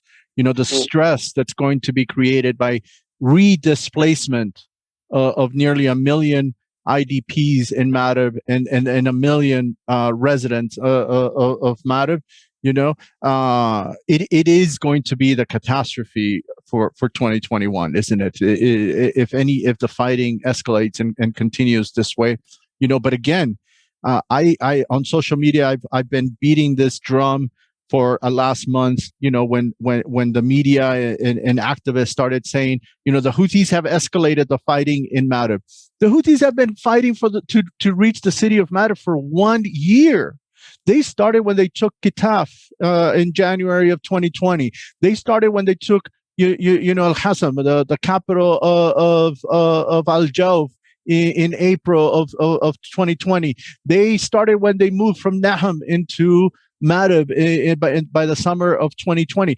What escalation? This has been a year-long war by the Houthis, and then the next message came when the Houthis moved into Kitaf, al-Bayda, to remove ISIS and AQ, and they easily moved from Kitaf and Ratma, al-Bayda, into southern Marib, and now we see government officials and government activists confirming that Houthis are in Jabal Murad area.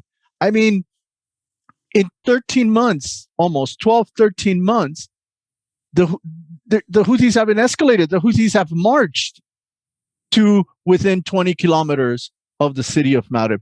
Isn't this a massive failure all around, whether it's the Yemeni military, whether it's the Yemeni government, whether it's the coalition, whether it's the international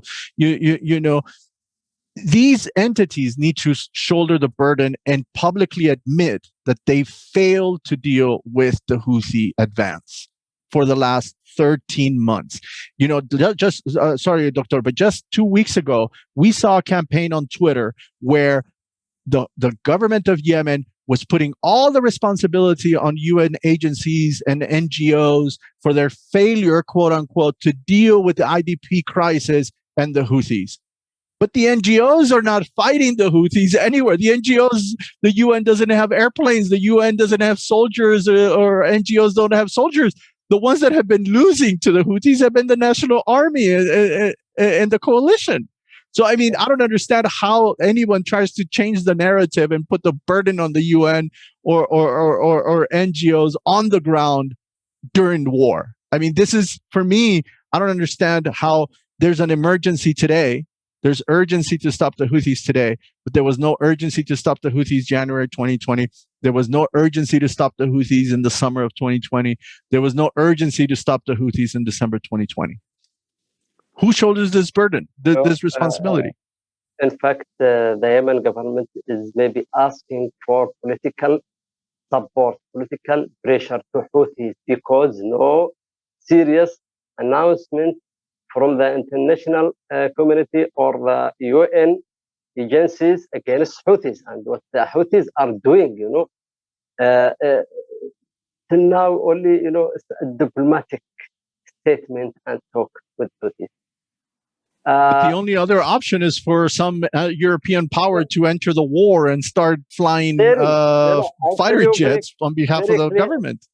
I tell you frankly and clearly, there is a weakness with the Yemeni government, legal government, to deal with Houthis militia politically and also the field, the ground.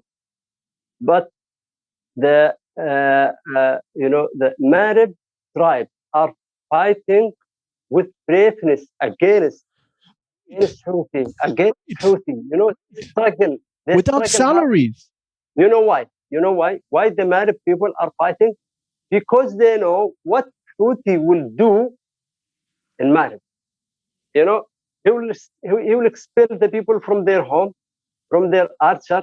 He will bring Saada, young guys, to make checkpoints there and to blow up houses of sheikhs like they've done in Amran, like they've done in Sana'a. They will bomb their houses, they will cut their trees, they will cut their archers. So everybody know what's the behavior of Houthis. So in Marib, they have a good experience with Houthis because they know what the Houthis done in Amran, in Saada, in Hajjah, and all this area. Anybody. So because Houthi ideology is, I am the only one must be ruled. Right. Okay. And he confiscate all the right of others. Right. If you are not with me, then you are against me. Right. And we saw this when it comes to the failure to support Doctor. We saw this in Radman, in Bayt, when the fighting started in Al Bayt last year with Sheikh Yasser al-Awadi's tribes. We saw how the government did not react to this on the first day. They reacted a month later, and then when the coalition decided to send weapons to the tribes had already left, and the Houthis walked in and took the weapons. So now it's the same thing. They're not paying salaries. We see images of tribes from other area, even from Hodeidah, taking food for the tribes of Marib. But where are the billions of dollars available to the Yemeni government to feed and for logistics to support the tribes that are fighting the Houthis? Where are the weapons for the tribes to fight the Houthis? We already saw early this year where coalition airplanes were trying to bomb the Houthis, but instead they killed Yemeni tribesmen from Marib or soldiers from the government near Kofa mountain and camp. So instead of killing the Houthis, they killed the people that were fighting the Houthis. We see poor people donating money to the tribes. Nobody will kill himself or will kill his brother, but it is mountain and geography. It helps this part or Houthi or a government. Mountain area, it is a good place for fighting, especially Houthis. They know how to fight in mountains. In mountains, but the governorate of Marib is very important city for the legal government and for the Houthis. It is psychologically important and economically and politically also important for anybody. Houthis trying to to get in Marib. He's trying in the last 3 years. But he could not. And government knows that it is one of the main cities for legal government is Marib. Right. I mean, the vice president Ali Muhsin.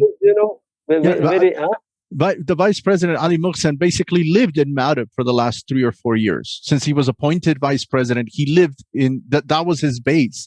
Marib was the base for the coalition since the start of this war, where all the countries, Qatar, Saudi, Egypt, Emirates, were based in Marib. The prime minister was based in the cabinet were placed in Aden, but the vice president and the military were in Marib. Now, you lose Marib. You don't have any government officials in North Yemen, and you don't have, basically, the STC can remove the cabinet from Aden, and now the government, the legitimate, internationally recognized government, does not exist on the ground in Yemen. So, I mean, now there's an urgency in March 2021, but there was no urgency a year ago. to stop the Houthis marching from Sada into Al-Jaw, marching from Naham into Marib? No, I tell you, something is very important. Marib, the government and the vice president, they're supposed to be there most of the time. But I don't know, even me, I don't have the answer why they are not present there to mobilize and to manage everything from Marib. They are away from Marib. And at the same time, it is very important for the legal government not to lose Marib. I mean, Ali Muhsin is a commander. The one who is playing major role to defend on Marib are the tribe. Exactly. Ali Muhsin is a commander. He's been a military commander since the 1980s. For him to not be in Marib, conducting the war against the Houthis, defending Marib, defending the oil, if you don't want to defend the people, that's one thing. But, economically, you don't want to defend the oil, you don't want to defend the last city, the military bases. And for him to not be in Marib, sitting in the city of Marib, for the chief of staff, for the commander of the military, for the commanders of the military, not to be in the city visible, their junior lower level military officers that are seen in Marib, but the president, the chief of staff, etc., they're not in Marib every day showing the people that they're there to defend the city and then they leave it up to Sheikh Fulan from here and Sheikh Fulan from there to be out in the media and to be talking to the media and social media at the front line. We see so many sheikhs, tribal sheikhs on social media, these older gentlemen, sitting on their car, cleaning their weapons, and fighting, and you see them shooting and everything. But we don't see the government in Marib.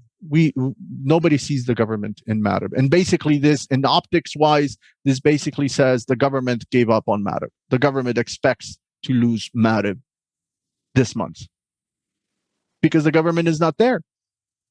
Government is not there, and in fact, nobody can expect what will happen the coming days. But as we have the information now that the situation is okay, but it is in general it is bad, whether in Marib or in all Yemen. Yemen now became one of the worst humanitarian situation in the world. Marib itself, it received a small city and populated so many people inside the city, and they received a lot of missiles and bombing by Houthis to make the people afraid and try to run away. I don't know what the government is not welcome in Aden, but they're insisting to be in Aden. The government is welcome in Marib, but they're not in Marib.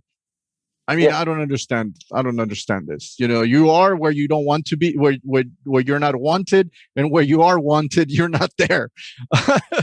We are, I have no very clear answer for this, but also myself, I am asking what you are asking me. Right. Doctor, I'm blaming also the same.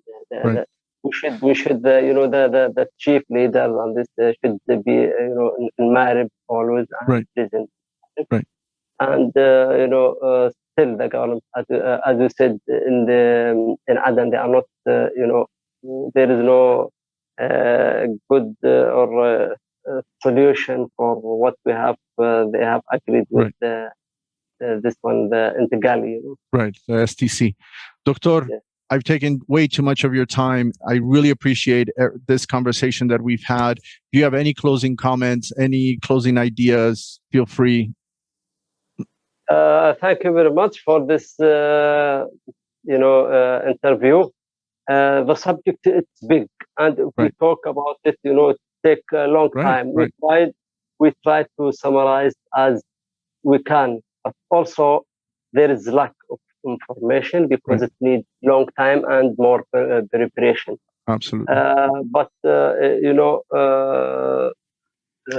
maybe in the future we can prepare well and try to. Thank you. Yes. Yes, definitely. What I want is that the international community they must stand with the Yemeni people, because Houthis are only practicing their works by force and weapons, and they are dealing with others on the base of sectarian and racist. Okay, if you are with with the same ideology or welcome, otherwise they are ready to fight you. Right. Yeah, they don't give you a chance to have your own personal opinion or whatever. Right. Yeah, and as I said in the introduction, I invited people from the Houthi side to join us to do an interview like this. I hate to talk about a group without having them, on the podcast and listening to their justification, to listen to their side of the story. But if they don't accept the invitation, then the conversation needs to continue. The conversation needs to continue, and they have to realize that only their rivals, that only their opponents are going to have a microphone for their ideas. They have people they can talk very softly and in a nice way. They will they will say that we are innocent and we are nice people. We never fight. But then, just like I pushed on you, Doctor, I will push on them. Yeah, just like I push on you, I will push on them to give an answer. I'm not here to serve as a propaganda megaphone or anything. Yes. Why Houthi they don't make they don't think about table negotiation? Why they don't think about peace? Why they don't think that other people they have the same right? Why they don't throw and they don't implement the UN and Security Council resolution, especially 2016. To throw the weapons and we think to think about how to solve the problem and to keep everybody right and to live like other people. Right. But but unfortunately they think about just fighting, encouraging people for battle and to go and die. Right. Thank you, Doctor. Thank you, Doctor. I really appreciate your time. I really appreciate your insight, everything, your friendship over the years. I keep learning from you. I keep learning from your brother, everyone. Thank you for welcoming me the various times that I've been to Saudi Arabia. Thank your friends, your relatives for welcoming you to their home there in Riyadh in Saudi. I hope that I get to see you again pretty soon in person. This time is on me. I'll pitch in. I want to take you to the Yemeni restaurant in old Riyadh. I've had very good meals there, but it's time. It is really a beautiful experience, friendship with you in the last 20 years. And we got beautiful chances to meet every time, Absolutely. from time to time, everywhere. We hope we continue this good and respect friendship between each other. Thank you. And we hope in the future Yemen problem will be solved and Houthis, Malaysia will stop thinking about fighting and killing. And people will go for table negotiation and they will go for democracy. If they want to rule the country, it is only just by election. Right. And that's all. Yes. Definitely. Thank you very much. We keep in contact.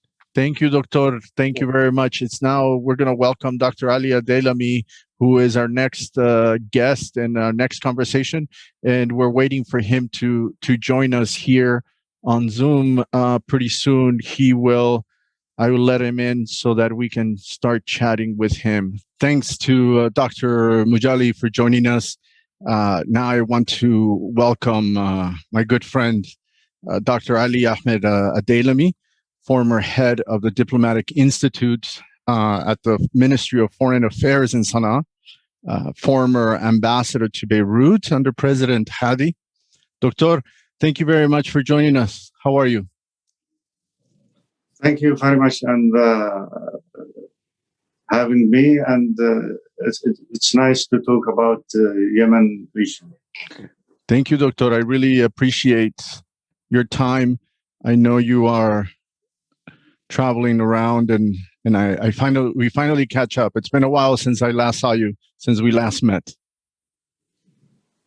Yes, actually, what happened in Yemen is affect us to be searching and finding ways to rebuild Yemen.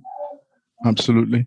Thank you, Doctor. We just heard from Dr. Omar Mujalli. As you know, his family are sheikhs in Dammaj, Saada, considered the center of gravity for Salafis since the 1970s. Of course, not all Salafi factions, but for a fairly large and influential segment of adherents of Salafiyya.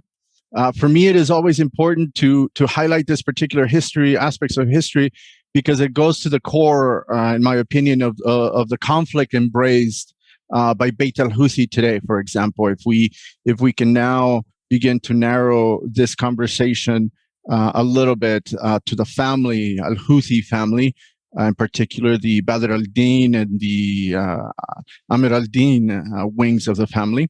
We can recall the war of 2013 during the national dialogue, where the Houthis expelled everyone from Dar al-Hadith in Dammaj. And this event is now often cited by a number of Salafi leaders in Taiz or the West Coast, for example, as their motivation for fighting the Houthis over the last 6 years. This narrative, in my opinion, is a segment of that new religious, we could say sectarian conflict that created the narratives of demonization of Hashimis, for example, directly at Hashimi Sayyid families.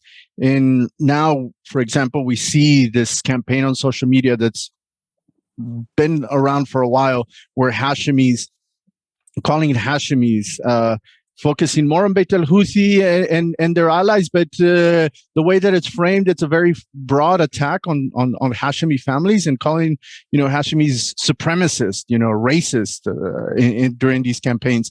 But also at the other side, we see the demonization of Salafis as extremists, as jihadists, terrorists, and now these type of lines have been adopted by people on all sides of the conflict, and we see them reflecting on social media. Doctor, can you talk to us about a little bit about this conflict that many on the outside of Yemen want to dismiss as too simplistic? Calling this a sectarian conflict. Many observers, many analysts say it's too simplistic, but yet we see it at the core of narratives adopted by so many in the Yemeni media and social media. What is your opinion about this approach to describing the current conflict in Yemen? As you described, this is a very big question, and it needs more than just an hour or to discuss about it. But I will try to give my opinion on that issue. Actually, if we look to the roots of this conflict and you read the history of Yemen, you can find that all these factions using all elements that you mentioned for reaching to the power. In the meanwhile, Yemeni people, they are not divided in the past, or will not be divided in the future, because if we can find the solution for this conflict, the political solution for this conflict, all this sectarian, madhabi, or regionals, anything of that using to cover this war will disappear. Regarding al-Houthi family is part of Hashemite in Yemen, but in the end of the day, they are who established this movement, And that's why now many people, they call Houthiism becoming definition in the political science for Westerns, for Yemeni, for any other people. But the reality is al-Houthi is a Yemeni family. And some of them, they are not with the movement. Some of our Houthi family are outside of Yemen, inside Yemen. They are very civilian people, and they are part of Yemen society. Always Yemeni or other Arab or Westerns, they use the definition that all Hashemite are Houthi, but we should understand the matter very, very well. Because of the other factions didn't want any Hashemites to be in the role of legitimate governments or other any institutional parts in Yemen to participate on it. They always gave them a good suspect that you are Hashemi, you are Houthi. Which is make all Hashemites in the I would deal with this definition to prefer to be neutral than to be with any part of this conflict. Right. No, and one of the major things before that we saw that we've seen throughout the years also is with this issue that you mentioned about certain political parties or certain ideologues in Yemen did adopt this line that if you were a Hashemi, you were automatically an imamic, and you automatically yearned for the imama, back to pre-1962 with Hamid ad-Din. So, we'll continue to, I'll continue to mention this throughout this podcast, but people need to consider that in 1962, from the 1940s, before Imam Yahya, Hamid ad-Din, until through the revolution of 1962, Hashemis, Bayt al-Shami, Mutawakkil, a lot of these families, they played al-Wazir, they played a role against the Hamid ad-Din imamate, and then they played a role as revolutionaries in 1962, whether they were within the military or clerics or writers, political activists. We see Hashemi names of Hashemi families throughout the from 1962 to 1967 history of the Civil War, the Revolutionary War, right? This accusation from many parties in Yemen, all factions right now, they're trying to make all Hashemites they are Houthi because they don't want to believe in the reality what it is.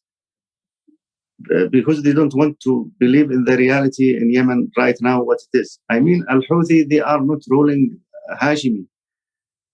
Al-Houthi movement right now, the representative, huge percent of Yemeni people, and they are working with them. And I don't like to mention Al-Houthi. Ansar Allah right now, which is representative, not just Hashemi. The representative tribes, the representative Yemeni from different facts. This is the reality. Right. This is the reality right now. It doesn't mean that I agree with the Houthi political agenda or any other things. But the truth right now, the legitimate government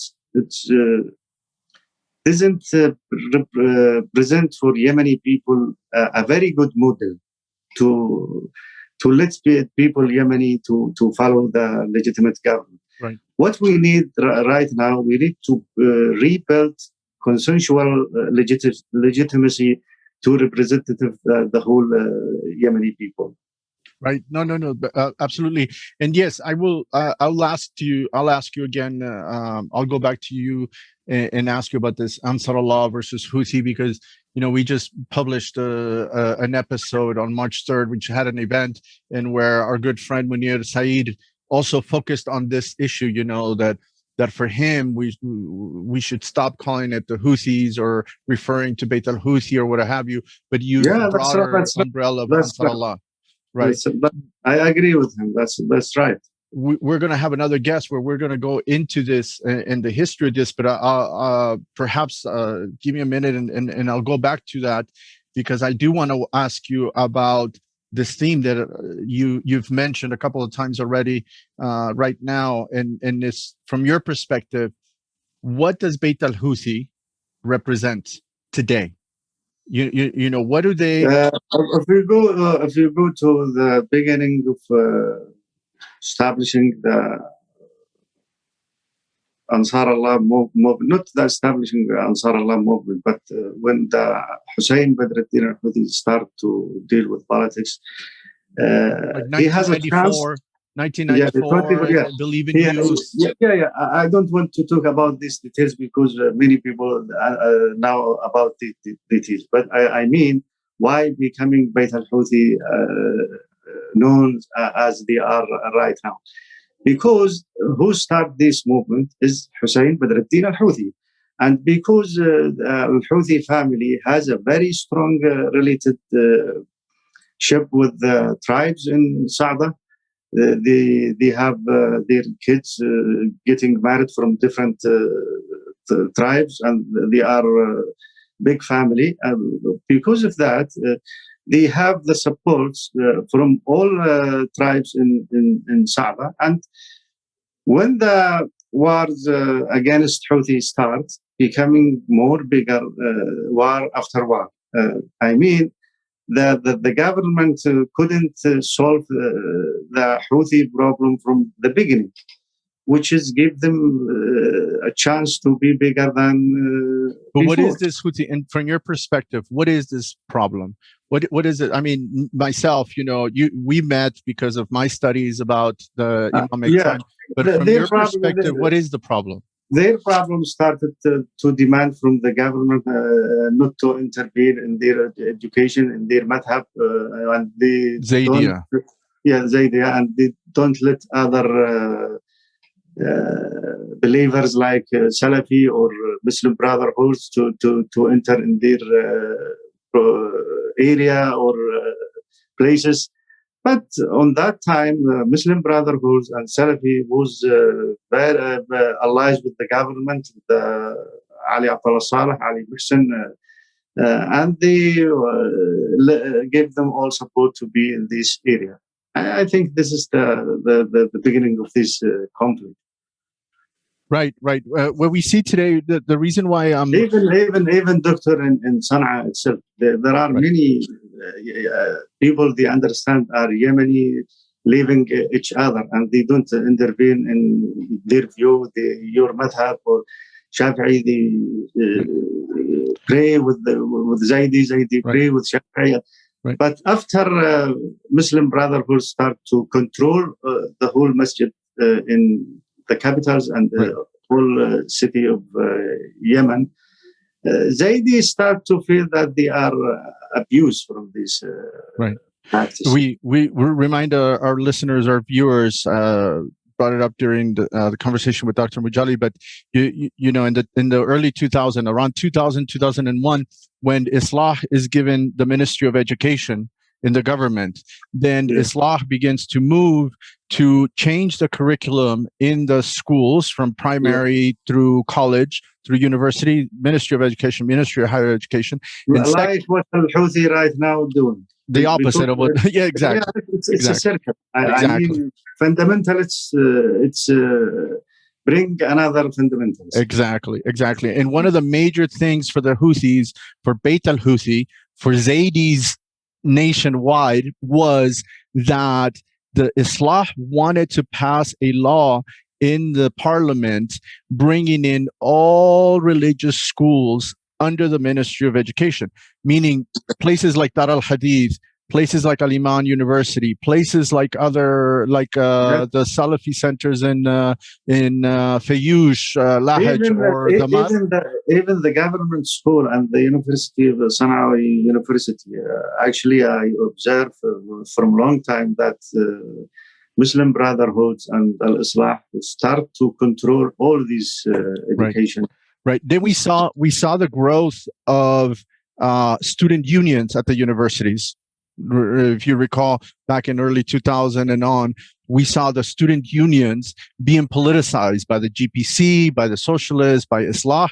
And so then this added conflict inside the schools. But who controlled this? It was the Muslim Brotherhoods. Right. Islah. Yeah, they were the wing within al-Islah. Right. And this is when the all Zaydis. Excuse me. I didn't hear you.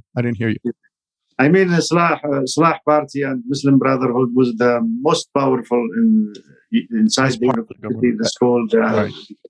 Right. As part of the government, and we saw that conflict in among student. We saw that political conflict inside student unions in 2011. So in 2011, in Sana'a University, during the protest, Change Square, we saw the student unions from Islah, from GPC, from socialists. There was a lot of tension going on there at Change Square. But this crisis in Zaydiyya that you and I have talked a long time, in the absence of the Imam since 1967, a recognized, a legitimate Imam, the crisis among the ulama, where Zaydiyya doesn't have the Iranian version of Wilayat al-Faqih. This rule by ulama. Yes. There's never been allowed in Zaydiyya. Even when the Imam was weak, the ulama were not very strong. So what we've seen from 1967 until the rise of Bayt al-Houthi movement or the believing youth was this. Yeah, what's the good thing about Zaydi Madhab? They renewal their methodology all the time. Right. Well, definitely. I've brought up I have my stack of books here that I bring it up because Shawkani, right? I'll bring in I brought up on Twitter because there was a discussion in a think tank. There was a discussion. A very good important thing. Correct. Some people they are confused about the understanding that Zaydi representative Hashemite or representative other people. Right. Zaydi Madhab right now representative, I think, who believe in freedom, who believe in fighting corruption, who believe to see the right things in front of any rulers, which is right now in Yemen. Madhab is not representative just Hashemite. The best scholar who wrote about the Zaydi Madhab is not Hashemi. Right. Mm-hmm. Yeah. Absolutely. No, yeah. And this is, on Twitter, I brought this up because I listened to a discussion at a think tank event, talking about sectarianism and it's new and everything. But, never people don't get into the intricacies and the history of this reform movement within Zaydiyya, where we've gone from Hadawiyya, the old, Hadi al-Haq, the old original Zaydiyya, the original political and religious ideas, to then Shawkani, right, in the early 1800s, and then the reform under Hamid ad-Din, and then the reform in 1962, where people like Zubaydi, people like Abdul Majid al-Zindani, who was a Zaydi until he traveled to Egypt and got close to the Muslim Brotherhood. All of this reform that was coming up. People neglect that. Zubaydi, for example, after 1948. Yes. Zubaydi, for example, after 1948, he said that he brought up the idea that the imamate may perhaps no longer need a Hashemi, that perhaps a Yemeni tribe can be an imam. So then this was a big controversy, obviously, in the 1950s and 60s. And then he himself, he brought out Hezbollah party in the 19th. Yeah, that's why the scholar of Zaydi changed the condition of who want to be the imam. Right, and this is one of the major things, right? Because even we see that particular debate today when it comes to Bayt al-Houthi, because a lot of people, especially a lot of Hashemis, will say Bayt al-Houthi doesn't have a right for the imamate. So this means that there is no path toward the imamate at the moment. Because Bayt al-Houthi is not a line like Mutawakkil. This is Doctor dealing with religious, with the political, with the society matters. Right. Every family, they think they have the rights to be the ruler because of etc. things like you mentioned. But in the end of the day, the scholars of Zaydi madhab mention the condition who is to be the ruler. Right. Which is if you have these conditions, even if you are not Hashimi right now, you can be the imam. Well, we are now in the century of 21, and the people should think about the future. Right. No, I mean this debate was definitely had during the 30 years of Ali Abdullah Saleh, right? An illiterate Qabili tribesman that had no right. Right now, I'm going to give you just quick remarks. That's it. Many Yemeni now, they are not Hashimi, and they are in a situation better than any Hashimi in Yemen. They have everything. They have highly educated.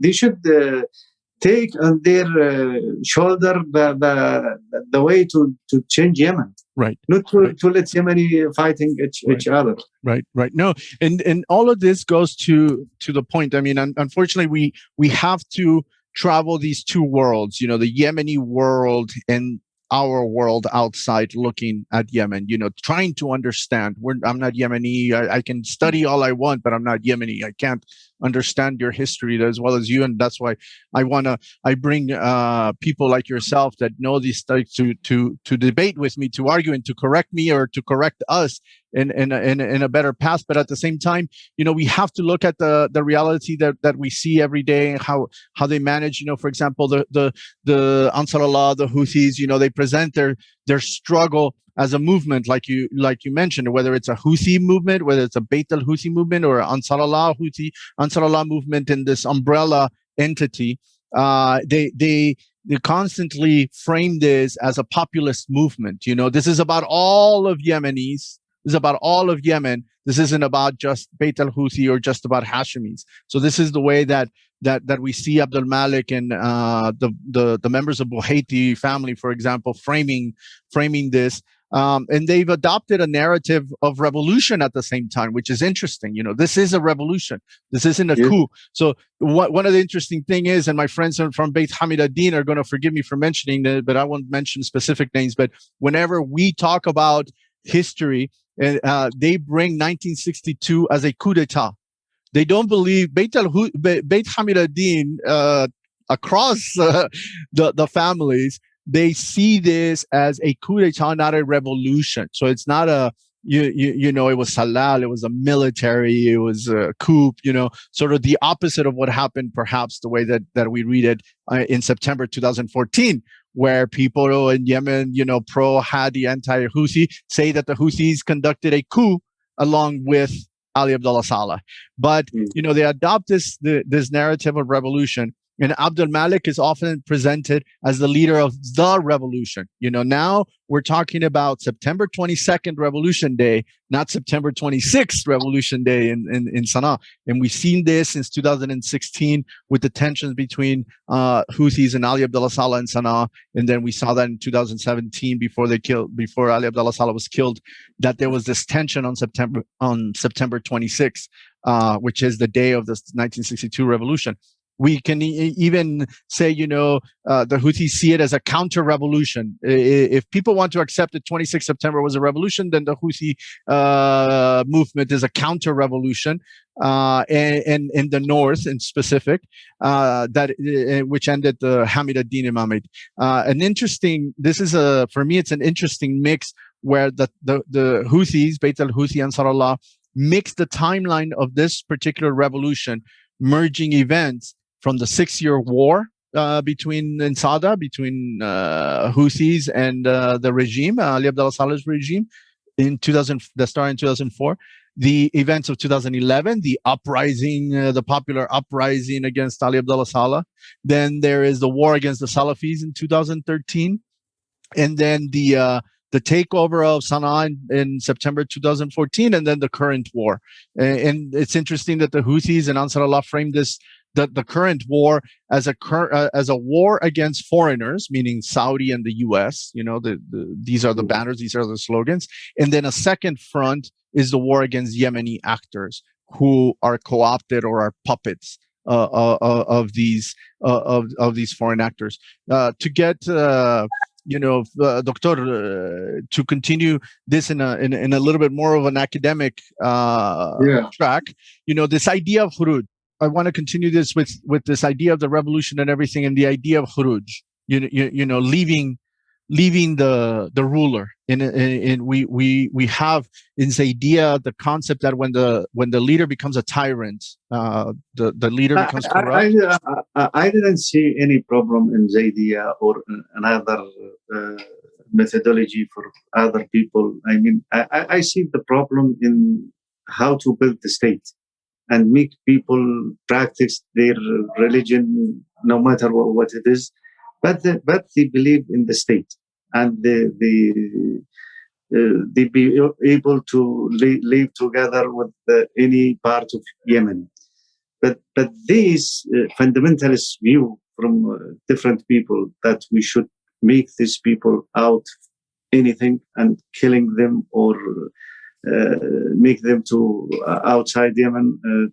It's fundamentalist arguments. And with this building the state, Doctor, I mean, since early 2017, the Houthi leadership have pushed out the technocrats, have pushed out the bureaucrats, and put in supervisors that have no experience in government. It doesn't mean that I agree with Houthi what he have done, but I mean, in my view, for the future, all Yemeni faction, they should believe in each other, even though if they don't believe in the reality.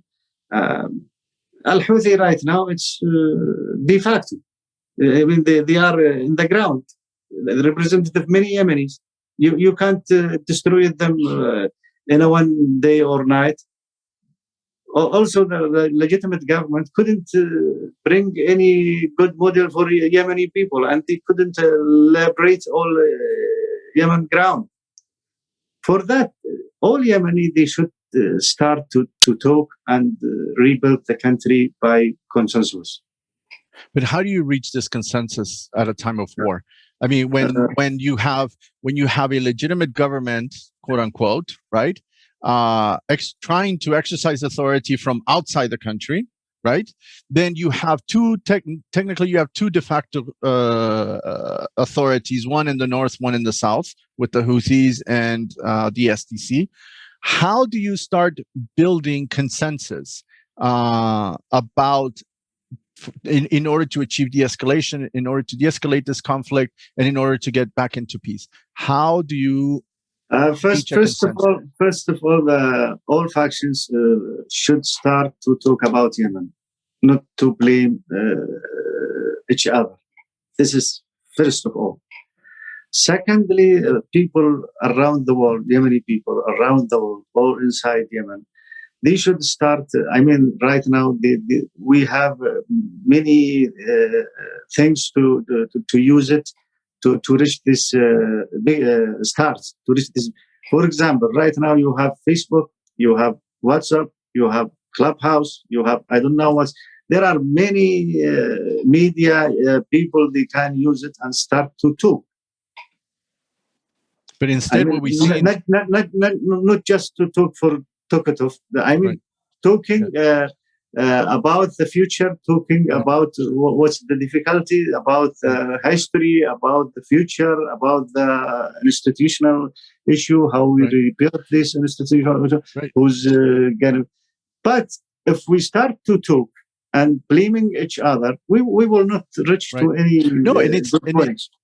and you bring up the point. We just had an episode with some Yemeni women who precisely brought up this point about the role of Yemenis outside Yemen, the role that the diaspora, the Yemenis that are displaced, the Yemenis living outside Yemen, that what they should play, because as our friend Amina Atik mentioned, Yemenis living abroad have that privilege that they're not in a conflict every day of their life. They're not being bombed. They have food on their table. Therefore, they have more time to think, to sit down with each other and to discuss politics and a way forward. But instead, what we see is these constant, social media campaigns to demonize the other side. Every day there's a new hashtag demonizing other people. So while you're saying let's use social media for a constructive, positive way, it is actually being used as an extension of the war itself, right? Yes, people are not only killing themselves on the ground, but people are also attacking and demonizing and fighting each other on platforms like social media. Yeah, I agree with you. And in think tank conferences and everything, you have people giving speeches and they're demonizing the other party, whether they're in front of them or not, or they're arguing. But, where is a group? I've asked this to Labib Nasher, our good friend Labib Nasher, who was participated in the protest in 2011. We've asked him and I said, who is the next generation of activists? If there's another Arab Spring in Yemen tomorrow, who leads it? I think there is another Arab Spring. But who's going to lead it?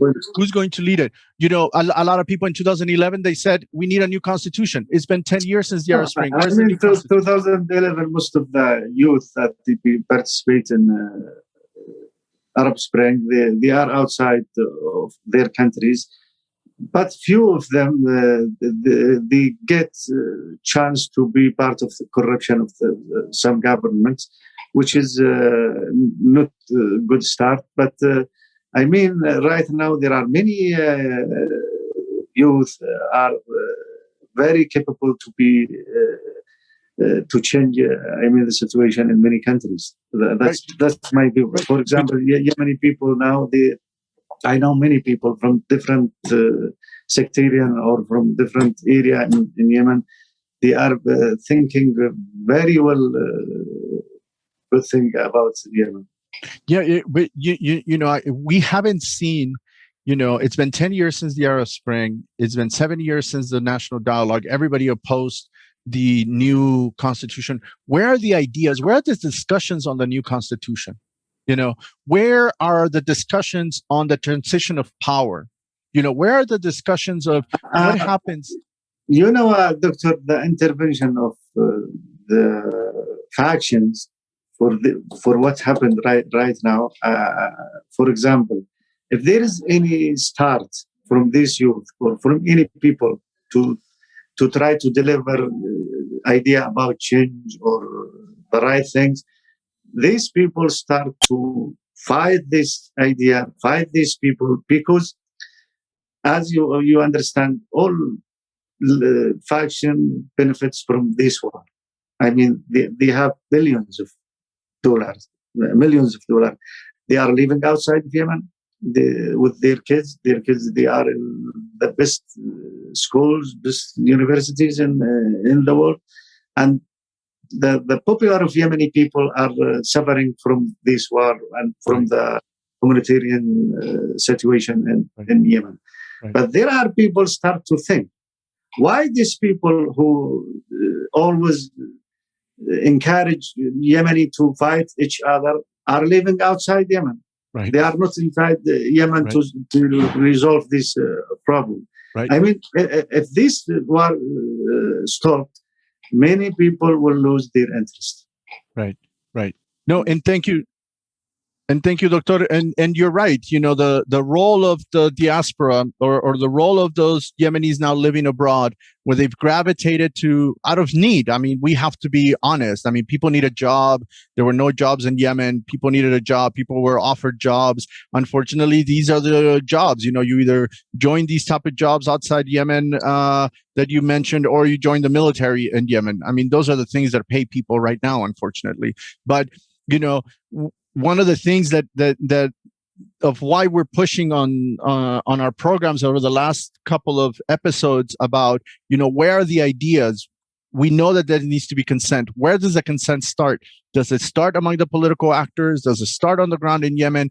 Or do people like yourself living outside Yemen become the people behind that momentum, to bring out the ideas? Where are what are people thinking? Is there a need for a transition from President Hadi to another president? Is there a need for a political council instead of a president? Is there a need? How do you bring, how do you escalate the conflict? How do you then bring the parties to the table? And how do you create an agreement? We can create a model, for example, to representative Yemeni, not to representative Hashimi or tribes or Muslim brotherhoods or Salafi Yemen are very rich with their people, highly educated in different countries in Yemen and wherever you want. But they should start to sit with each other, no matter what are their view. Right. You have no idea how difficult it is for me to have a panel with a diverse group of Yemenis politically. People will say, no, I'll do a one-on-one interview, but I won't do a panel because I don't want to be in the same as that party or this individual. Sorry to interrupt you, because everyone take his opinion as a fact. Yeah, they don't want to hear from other people. Right. They don't want to see the reality. Right. Yeah, we've invited, for this episode in particular, I've reached out again. I reached out to the Ministry of Foreign Affairs, directly with a couple of people, and they said, no, thank you. We won't even send an assistant to speak to you, or we won't, they couldn't. I said, find me a journalist that you believe represents your views and send him and ask him to, if he wants to only, or she only wants to speak Arabic, we'll get a translator and we'll do it. I reached out to the Supreme Political Council. I reached out to the office of Mashhad and I said, recommend somebody. Doesn't have to be an official, just an activist or no. I reached out to other people on social media, inviting them to speak, people that speak, that affiliate with Sana'a authorities or are part of Sana'a authorities, and the same thing. So, if people don't want to join the conversation in a neutral virtual environment where they don't even have to be in the same room, physical room, then how do we get, 5, 6, 7, 8 factions to sit together and talk about peace and national unity? How do you do that? The people, they should start to talk. We shouldn't have to wait until they bring us and they tell us talk. Right. This is our right. This is Yemeni rights. Right. They should start to raise their voice in front of Yemeni factions, in front of regional players, in front of the international player also. Right. This is the time. Yeah, this takes me to my next question, Doctor. How does the U.S., if we have to deal with reality that outside powers are going to be involved in this conflict and are going to have to be involved in the peace process, how does the U.S., today, what would you say to the U.S. administration? How does the U.S. talk to Sana'a authorities in order to work to de-escalate the armed conflict and to convince them to engage in peace talks? What would you say if you had a U.S. official in front of you? What would you say to them? How do they get to speak to the Houthis in Sana'a? Especially what we saw this last week when rumors came out about the meetings in Muscat and Mohammed Abdul Salam denied and condemned the U.S. How do you motivate the U.S. to engage in peace, or how did the U.S. engage the Houthis? First of all, myself, I find the statement coming by President Obama regarding the situation in Yemen is a good signal. President Biden. Yeah, it's a good signal in front of the whole world about what happened in Yemen. I don't know what American right now have, if they have, what kind of strategy they have to deal with Yemen. Are they prepared well, or just mention these statements and these objectives, and they don't have any mechanism to do with this issue? If I advise American, I will start to tell them to meet every faction in Yemen, not just who are involved in this war, even from outside these people, and they should be in the ground. Without being in the ground, it will be very difficult for them, because they will receive the information from third parties. Exactly. And this has been one of my points. This has been one of my points for years, since I was at the UN panel in 2017 and 2018. This was one of my points. And I said, why does the envoy keep meeting the spokespersons in Muscat or in Cairo or in Amman or in Turkey? And why doesn't the UN envoy and now the US envoy meet Abdul Karim al-Houthi, right, directly in person, and meet with Mashhad in person on the ground, and instead of going, like you said, with mediators, with messengers, about talking and then reinterpreting. But how do you get that? I mean, how do you get the new U.S. envoy to land in Sana'a and meet the Ministry of Interior Abdul Karim al-Houthi? How? This is how. I mean, Houthi, they should get this opportunity to start to rethink about the others. I mean, right now they are focusing about what happened in Yemen. Maybe next year or next month, or people will leave Yemen, and we will be in we don't want Yemen to transfer to sectarian war, or to war will not end. Right. I mean, and so then the follow-up is, how does Saudi Arabia engage the Houthis? I mean, Saudi Arabia, this whole issue of Iran. The communication between Saudi Arabia and Houthi continues. I mean, it doesn't cut any time, which is good for Saudi and for the Houthi. I mean, if you are in a connection, maybe they will get to settlement.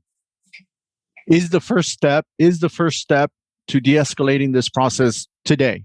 If you had a chance to propose something to de-escalate the conflict today, is the first step dialogue between the Houthis and Saudi Arabia, or is there another way? Is there another track? I mean, it's this one way. I mean, because we should deal with the reality. The problem now is with Houthi, and the war is against Houthi. Right. It doesn't mean to ignore STC and other factions in Yemen, but to start this negotiation, to make the situation in Yemen stable first, and then people start to talk about the future.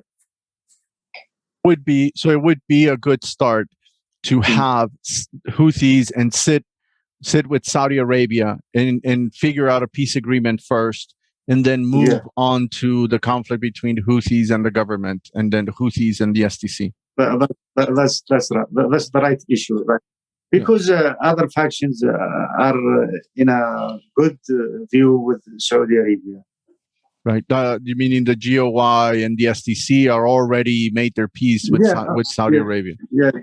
What about Iran? I mean, the elephant in the room. I mean, unfortunately, we can dance around it, but we have to mention Iran. We can't ignore any major player, regional player in the region. I mean, Iran has their hand also, but I didn't think Iran will deliver any positive issue to this. Right. A lot of critics are saying, that a lot of critics of the U.S. administration are saying that the U.S. is using Yemen in order to advance talks with Iran instead of the other way around. Instead of engaging Iran, I'm in opposite. I'm in opposite of this. Actually, Iran using Yemen. Okay. For their own benefit. Yeah. Okay. Well, Doctor, excellent conversation. Thank you very much for your insight. Thank you very much for entertaining my questions and it is a difficult issue to deal with. What role will this movement in Sana'a play? Is there hope that the Houthis, Bayt al-Houthi, or Zaydis again in the north, will create a new political party? Al-Haq political party, unfortunately, is not functioning, is no longer a viable option. But what's the hard about Houthi? They are not a political party. They are not representative Hashemi. They are not, states. They are a movement. You have to know what does it mean, movement. Exactly. And that's why I brought up the whole issue of revolution, right? As long as there's a revolution, there's a movement. But when there's peace, when there's no more revolution, when there's no more need for change, then it's time to back up and say there's a need for a political party. I've always said that the Houthis can't launch a political party because they lose control of it. At the end of the day, I'm scared that this movement will extend. If they will not negotiate with them from now, it will be very hard to be in the future. As they expand territorially, as they expand, as they strengthen their authority, it would become much more difficult to deal with them. Because then at that point, it's like, why should the Houthis negotiate? I mean, they gained so much leverage that they said, why should we negotiate? We don't have anything to lose anymore. You're right. You're right. So thank you very much, Doctor. I really appreciate your time. Please hang on for a minute or so. And while we make this transition to our next guest, we still have two more guests for this episode, and the conversation continues, and we're going to bring up different issues. We're going to talk about the views from Islah, of the Houthi movement, the Ansar Allah, and the view from the Mu'tamar, from the GPC, what happened in this history. And as you said, the Hashemi families were a pillar of the GPC since it was created in the 1980s. And then we saw that infighting in 2016 and 2017. But thank you very much, Doctor. We hope to have you back on the podcast to talk about other things, other interesting issues. And we'll wait a little bit to bring in our next guest and continue the conversation. Thank you for having me, and I appreciate your work, and you are one of the very good panelists regarding Yemen. Thank you, Doctor. I really appreciate your time and your opinions. I've learned a lot from you over the years. Thank you, Doctor. Thank you. Let's welcome in our next guest.